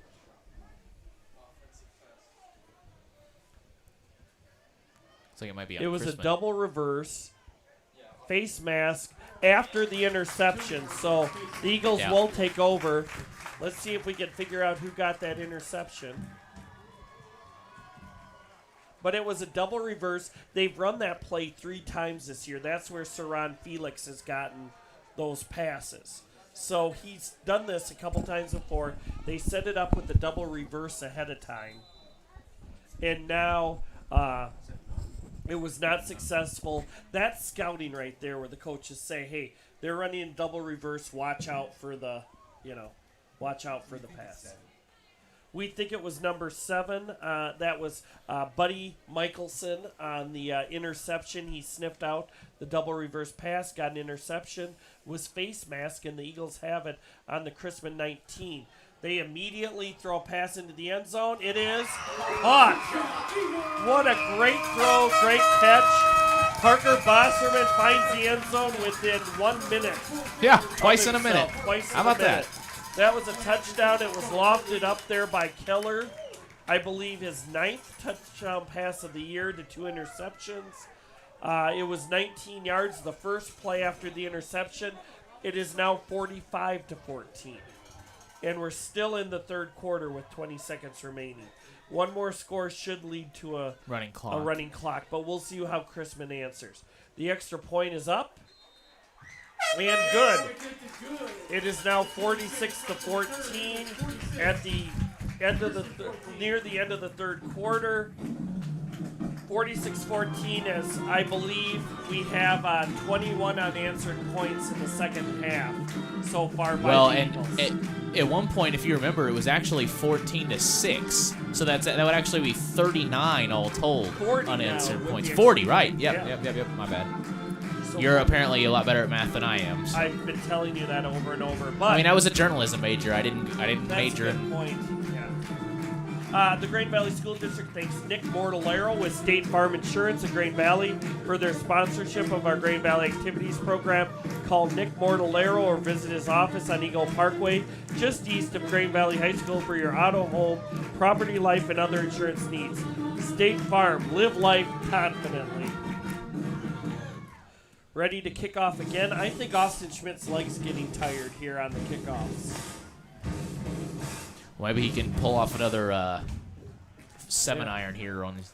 It's kicked to the 7, fielded by the receiver. He's picking out holes, but it's only a 13-yard return. The Grain Valley coverage team on kickoffs has been very good today, limiting them to an average of 14 yards per kickoff return. It kept them deep in their territory. This will be their best field position in a while, which is their own 21 Yeah, yard very line. relative term. Yes, best field position. So, first down and 10. Let's see what Hurl has to offer. We've got 14 seconds to go in the third quarter, And Chrisman a tad bit shell-shocked from those 15 or the 12 minutes of the third quarter as a 21-0 gap there. Thompson around end. He does see a little bit of daylight. Picks up about 6 yards. And that will end the third quarter. And beginning the fourth quarter, 46-14. Eagles on top. And it's 2nd and 4 on the 27-yard line. Yep, just a field goal actually now. It's a 32-point margin, right? So even a field goal would cause a running clock. Belton has taken a lead on Truman. It is now 20-14 late in the game. Definitely didn't expect that one to be as close as it has been. No, definitely not. But once again, it just depends on a lot of things. The cheerleaders and the dance team are doing Do It. So I don't know if we can get the cameras over there to watch them. Kind of a cheer that they always do to get the fans involved. Although we did have the health inspector out here. We had 20% capacity, and we passed with flying colors, doing it the right way. Here at Grain Valley, we were able to get, I believe, 600 people in the stadium, including giving tickets to William Chrisman. So they were able to get some people to attend this game. So as we go through the pandemic, we thank everybody for making that happen. Thank you to Brandon Hart for doing a great job figuring out how to distribute 600 tickets. It's great to see some of our seniors that were able to purchase tickets for this game. They're all doing the Do It cheer, and we're about to start the fourth quarter.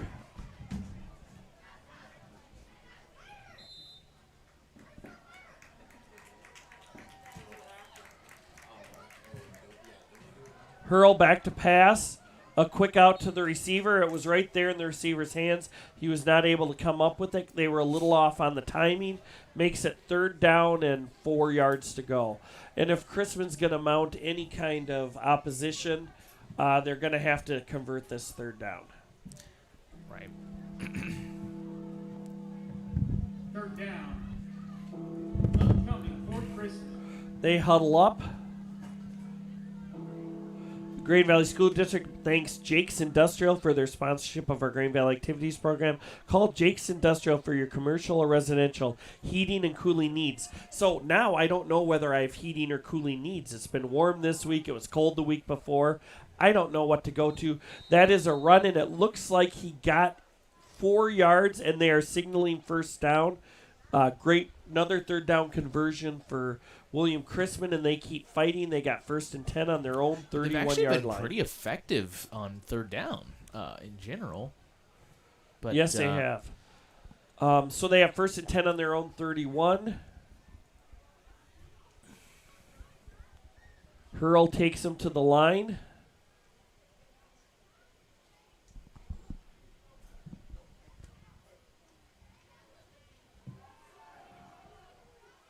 That was an option pitch. Hurl held on to it to the last minute. And then it was about a 7-yard gain by, I believe that's Cameron Thompson.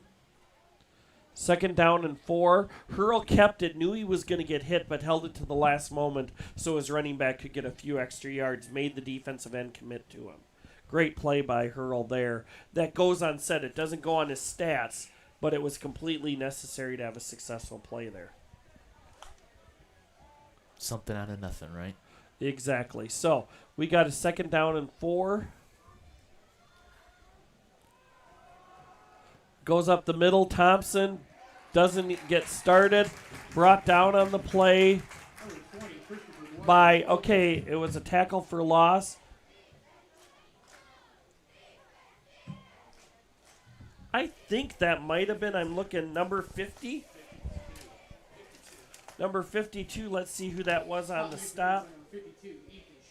That was Ethan Schaff, yeah, who has done a good job now stepping in sometimes, probably there in place of McCoy after the cramps. And so Schaff is a junior and will get some time on the defensive line next year, that's for sure. They do a swing out pass to Felix. It is sniffed out. He's tackled in the backfield by the linebacker on that side. It's a 4th down and 9. the Eagles and they've looking- got their punting unit, and the Yep. Eagles are looking for make it a that running clock, all-important running clock. And I that's when think you can start thinking about bringing in your backups as well. bringing in Get your them some backups. reps. I also think it's an issue of you've kind of got the game in hand. You want to make sure for both teams that there's no injuries. Right. I know Grain Valley plays Raytown next week at Raytown. That'll be a big game. Raytown's been very good for a number of years. Let's look who's on Chrisman's schedule next week. Belton, yes. They have Belton next week, so they go from undefeated team to undefeated team. There is no relenting Yikes. in in Missouri. I don't know where you were going with that. I was going to southeastern Minnesota, where I'm from, where we had a lot of great teams, and we talk like Bolt and Moat and stuff like that. But they will take on Belden, so the schedule does not get any easier for Chrisman.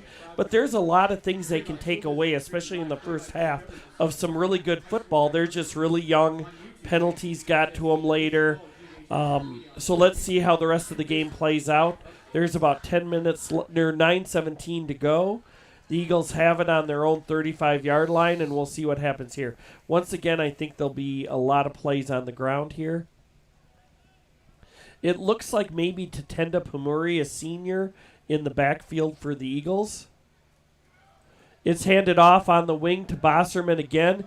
He gets around the outside. Not a lot of room there. He does break a tackle and kind of moves around. Actually, that might have been number 32, Jacob McCann, another senior. Got the ball, broke out of a tackle, 9-yard gain. That's got to be a thrill for him. That's got to be a thrill for him on senior night to be able to get that run. So he picks up 9 yards on the play. They're already getting some reps for their backups and their seniors who don't get to play much. No doubt about it. So that was McCann on the carry. Did a nice job there, 9-yard gain. And that's against the first-string defense of Chrisman right now. So they're earning it. Senior Riley bound in motion. It's handed right up the middle to Tenda Pumuri. Picks up 6 yards on the play and an Eagle first down. So there are some seniors who, there's a lot of depth in this senior class. I'm telling you. They're not missing a beat with these new seniors. No matter who coming Grain in. Valley gives the ball to, and it's a credit to the offensive line, it's a credit to play call. No matter who Grain Valley gives the ball to, whether it's Zach Kirk, Hunter Newsom, or any of these new seniors who are getting their first reps, they're always able to run the ball with some success on the ground. So 8:52 to go, and there was a first down there. The Eagles have it at midfield. Keller in the shotgun, still in the game. Handoff up the middle to Pumuri. Picks up about 2 yards on the play into Chrisman territory. Second down and 8. They're not going to be in any hurry. They're not doing anything fancy. They're just milking Yep. that clock and hoping to hopefully get into field goal range where, again, that would make it a 35-point game. Well, if they kicked a field goal from here, it'd be a 65-yarder and a high school record. I don't think we quite have that distance in us. Who holds that record? Jeremy Plowman or something? I think Russell Exelben or something. He played for Texas Longhorns. Don't quote me on that. You guys are free to look it up at home. You have the Okay, advantage be honest. of Did you Google. just completely make that up? No, there's a guy named Russell Erksleben who used to hold the field goal record. Had Okay. like a 65-yarder, but you used to be able to kick off a tee in high like the school. kickoff tee? So in college he was and he was a pro kicker, but I don't think he ever kicked one that far again. The record, of course, held a long time by Tom Dempsey of the New Orleans Saints at 63 how did that work? yards. If they put it on the kickoff tee, like were they not allowed to try to block it, or like did he? No, they were allowed to block it. So they couldn't move until he like took his steps, Correct. or until he started First running. down Okay. for the Eagles. They do another reverse. I think that's to McCann again. Gets around end, shakes off another tackler, and he's dancing like Fred Astaire for a 6-yard gain. So McCahan picks up 6 yards, and it's second down and 4. And the seniors are doing the legwork now. Riley Bound and other seniors coming in, giving the play to Keller. The clock keeps ticking down, 7:09 to go. They're now at the 33-yard line.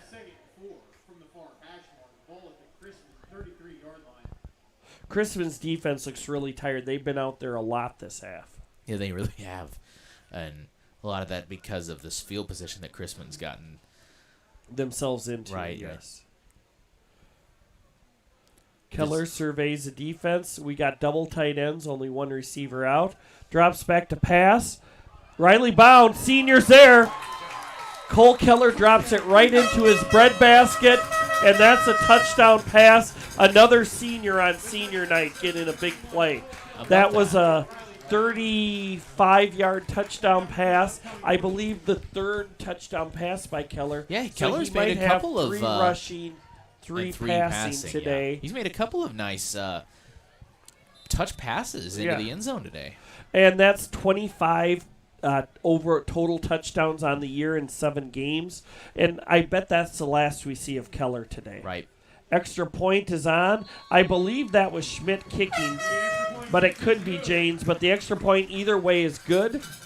And the score is 52-14 when the kickoff happens.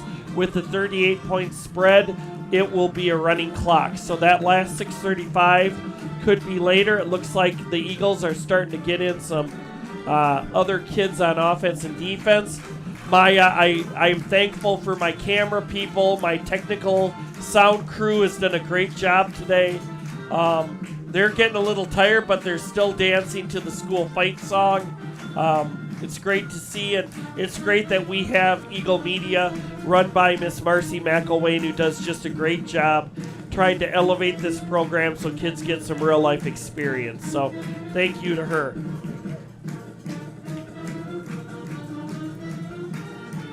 I'd like to thank our last sponsor of the evening, Valley Oaks Meats, for their sponsorship. Their locally raised beef can be purchased at their retail store in Lone Jack, online at valleyoaksteakcompany.com, or at their new location at the Old Winter Meat Market in Blue Springs. Taste the difference of locally raised meat. And the kickoff goes to Chrisman. They field it at the 35-yard line, and they'll take over 1st and 10. And the clock should be running now, but it is Maybe not until they snap it. Snaps it. Snap. Okay, snaps the ball, yes. 1st and 10, 35-yard line. Next 2 games for Grain Valley are going to be real keys to their placement. Right now, they're 1st in district. Kind of fitting that they get to play Raytown Belton as their last 2 of the regular season. It's really going to tell them where they are heading Most into the definitely. postseason. There was a penalty there on the Eagles. I did not see maybe what it that's why the was clock because I was talking about locally raised beef and my mouth was watering, wanting to eat a Valley Oaks steak. Nevertheless, 1st and 10 on the 40-yard line for William Chrisman. Okay, so the big Looks question like is how a do new you quarterback's in the game. It looks like both teams are playing some second-team players. Right. That's great to see. The running back, number 22, runs around end, picks up 3 yards. Number 22 is Anthony Mueller II. He's a sophomore. So once again, you've got Thompson, Hurl, you've got Mitchell Corey coming back, you've got Anthony Mueller II coming back, Saran Felix coming back. A number of offensive linemen are underclassmen. Their future's bright in Independence, isn't it, Right. with the William Chrisman football team. Carry by Chrisman, gain of 10 yards. I think that was Thompson on the carry. 1st and 10, they're already into Grain Valley territory at the 49-yard line. This is great experience for the Eagle defense, and we'll try to shout out numbers as we see them.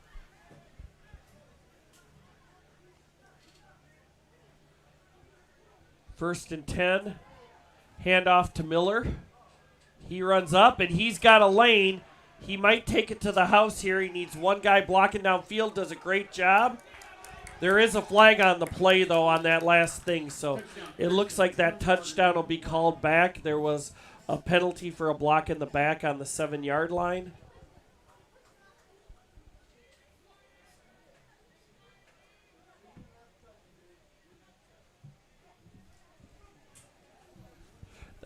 Block in the back on the offense. It'll be 15 yards from the point. So even though they gained a number of yards on the play, they'll now have 1st down on the Eagle 22 is what I think it'll be, but let's see where they go. He's just kind of walking aimlessly around. He's saying back there, back here.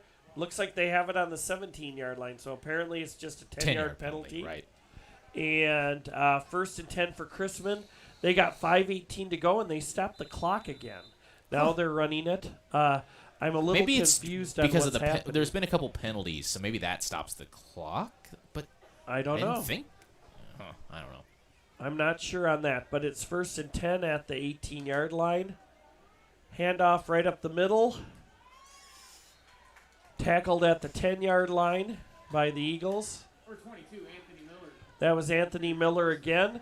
Picks up 7 or 8 yards. He's been very effective here late in the fourth quarter. Less than 5 minutes remaining. 53 points, the most scored by the Eagles in a game thus far this year. Right up the middle goes Miller again. Takes it to the 4-yard line and a 1st down. Clock does remain running here.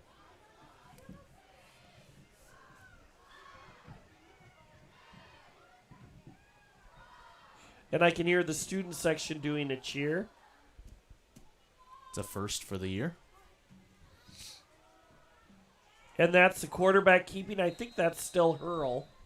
Number 12 carries it in for a 3 or 4 yard touchdown to narrow the gap to 53-20. And the clock does stop now. So the offense will get a chance to go on the field. I saw a backup quarterback taking a snap. That'd be, let's see, either Clark or Sloan. Well, Williams, Sloan, and I know they've got Larson, who's Larson, the I don't know sophomore. where Clark came from. Maybe you were hungry for a Clark bar. I don't And even the know what that two-point is. conversion attempt is good Conversion is good. to make the score 53-22. It's a 31-point game, and I would expect an onside kick. Might as well work on it, right? Exactly. So What's a Clark bar? you don't know what a Clark bar is? How old am I? Matter of fact, they're looking it up right now. No, maybe not. But a Clark bar was an old-time candy bar. Back when gas was less than $1. Back when you could get a pop out of the pop machine for 25 cents. So it's Back it's when not like it doesn't everything at have the ice dollar cream in it store or anything. was It's not like a 17 Klondike, cents. not like a Klondike bar. It doesn't have ice cream in it. It's just No, not ice cream. It's a traditional candy bar. It either has nougat or Rice Krispies or something in it, I believe. Once again, if any of you older people are still listening to us now, which is interminable, I know, but if you are listening to us now, please tell me what's in a Clark bar. Peanut Taffy. butter and taffy. Wow. That sounds good. Thank you. I'd That's eat my that. researcher there. It was, yeah. I mean, it was an odd candy bar. Didn't do well for long, but I've never seen peanut butter and taffy in a candy bar before. Yeah, it's wrapped in wonderful milk chocolate. All right. Well, you learn something every day. I don't think I've ever actually eaten a Clark bar, but I have seen them. And when you're talking about Clark bars, it means it's time for the game to end soon. And it's popped up in the air. The kick returner receives it at the 25, picks up about 10 yards. He wasn't sure if he should run it or not. I would have fair caught it, but that's just me. 1st and 10 for the Eagles on the 37-yard line. And it was kicked to one of the upbacks. I'm sure he's never had one kicked to him before. It was a little blooper in the air. Let's see if we can figure out who it was. Whoever it was, they're running back out there on offense. I believe we have our second team now. That does not look like 6'5" Cole Keller at quarterback right now. I'll try to get you read some numbers, but once again, folks at home, you might be on your own. 3:58 to go. Let's see if the Eagles can put together a drive.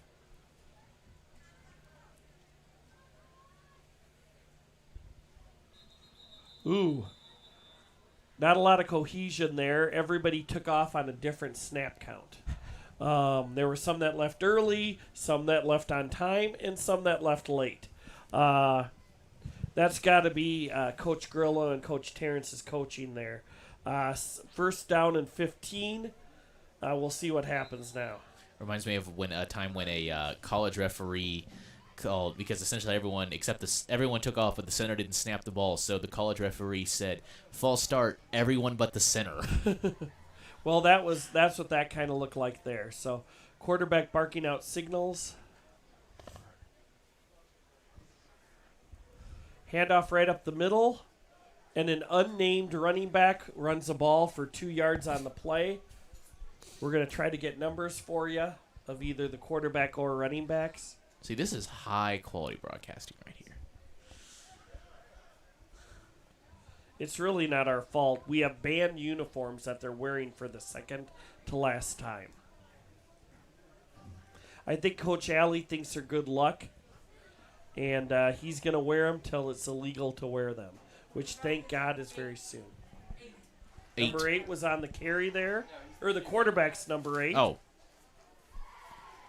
He hands it around end, and that's sniffed out, and it looks like a 5-yard loss. The Eagle offense is going backwards a little bit, and it's sophomore Caleb Larson, the backup quarterback, and we now have a 3rd down and 10. Or 3rd down and 16 to go. And I don't know quite what they have in their arsenal on a 3rd down and 16. We'll see what Caleb Larson brings to the table here.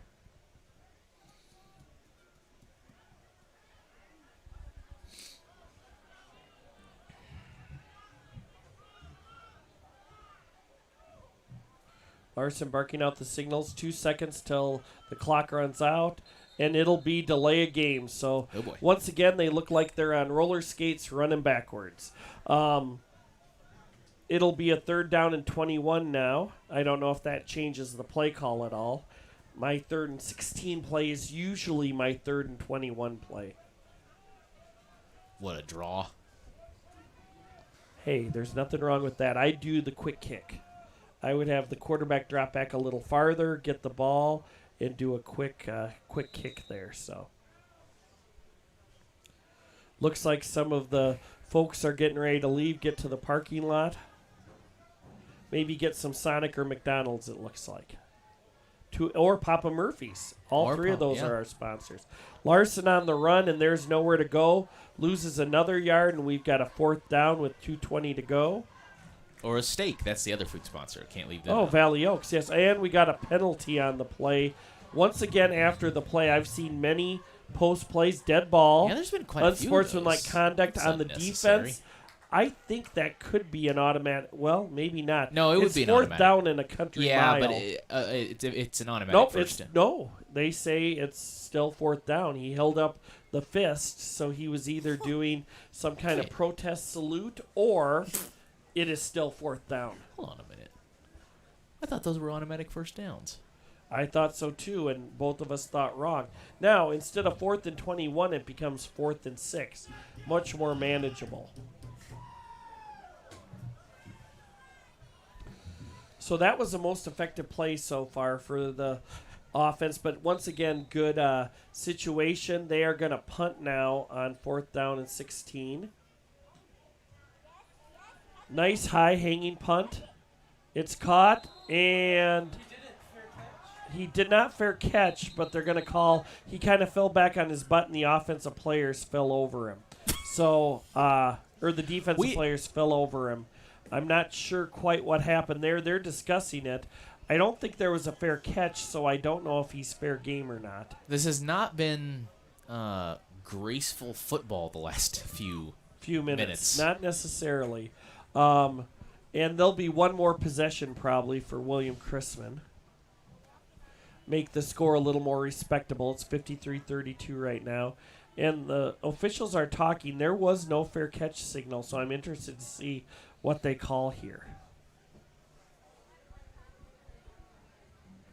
Well, even on a non-fair catch, you have to give him a halo, don't you? Wait. So they called something on the offense for faking a fair catch, I guess, and on the defense as a personal foul, and I believe the penalty's offset, and it's a 1st down. That was a lot of work on a 2-minute-to-go game Yeah, it was. What I mean, look, I understand refs have a job to do like anybody else, but like, is that really necessary with 2 minutes left? Yeah, I don't think there was point evil game? intentions Like, of any yeah. of them. Oh, so they marched off the 5-yard penalty. Now they're marching on the 15-yard penalty. That was a little bit of a strange call, but once again, I'm not paid to be an official, and you couldn't pay me enough to be an official. So there were yellow tissues all over the field.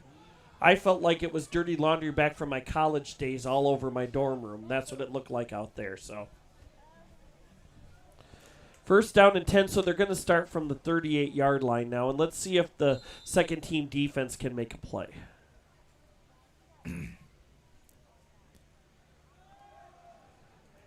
Handoff to Thompson, runs over a couple guys. Picks up about 9 yards on the play, short of a first down, which means the clock will keep running. Less than 2 minutes remaining.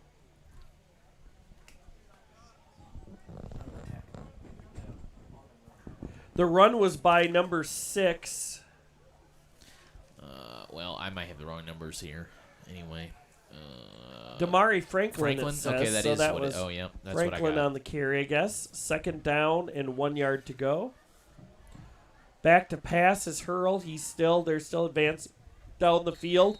That's a 8-yard completion and a Chrisman first down. Pass is complete. Reception results in a Chrisman first down. From the far hash mark. First and 10, Chrisman. So Hurl is still out there late in the game. First down for William Chrisman. 1:12 to go. Handoff up the middle to Mueller. He keeps churning ahead, picks up about 6 yards on the play. Friday night. Take on the Blue A convocation of Eagles on the tackle. Raytown at 7 p.m. Be sure to follow Grand Valley Eagles social media for details on the live stream of next Friday night's game. I've got to admit, after a full work week, I'm tired. But I'm attending, the band is doing a performance of their shows tomorrow at 7:30. I'll be here to watch them, so I'm looking forward to that. That was a nice stop by the defense on that play, only a 2-yard gain. It is third down. There's 25 seconds to go. Let's see if they get off another play. They don't have to, but they are lining up third down and 2. Let's see if the Eagles can hold them on what could be the last play of the game. Hand off to the running back, and he breaks some tackles. He was stopped short, got the extra effort, got 8 yards on the carry. That will stop the clock with 5 seconds remaining. And let's see what they do here. They're running the clock, and that should be it. Final score, Eagles move to 7-0 with a 53-22 victory over Chrisman. Chrisman moves to 1-5 or 1-6 on the year. Eagles 53. The Eagles have Raytown on the road next week, and the Chrisman Bears have Belton next week. So good luck to both teams. This ends our broadcast. Thank you to everyone, and drive home safely.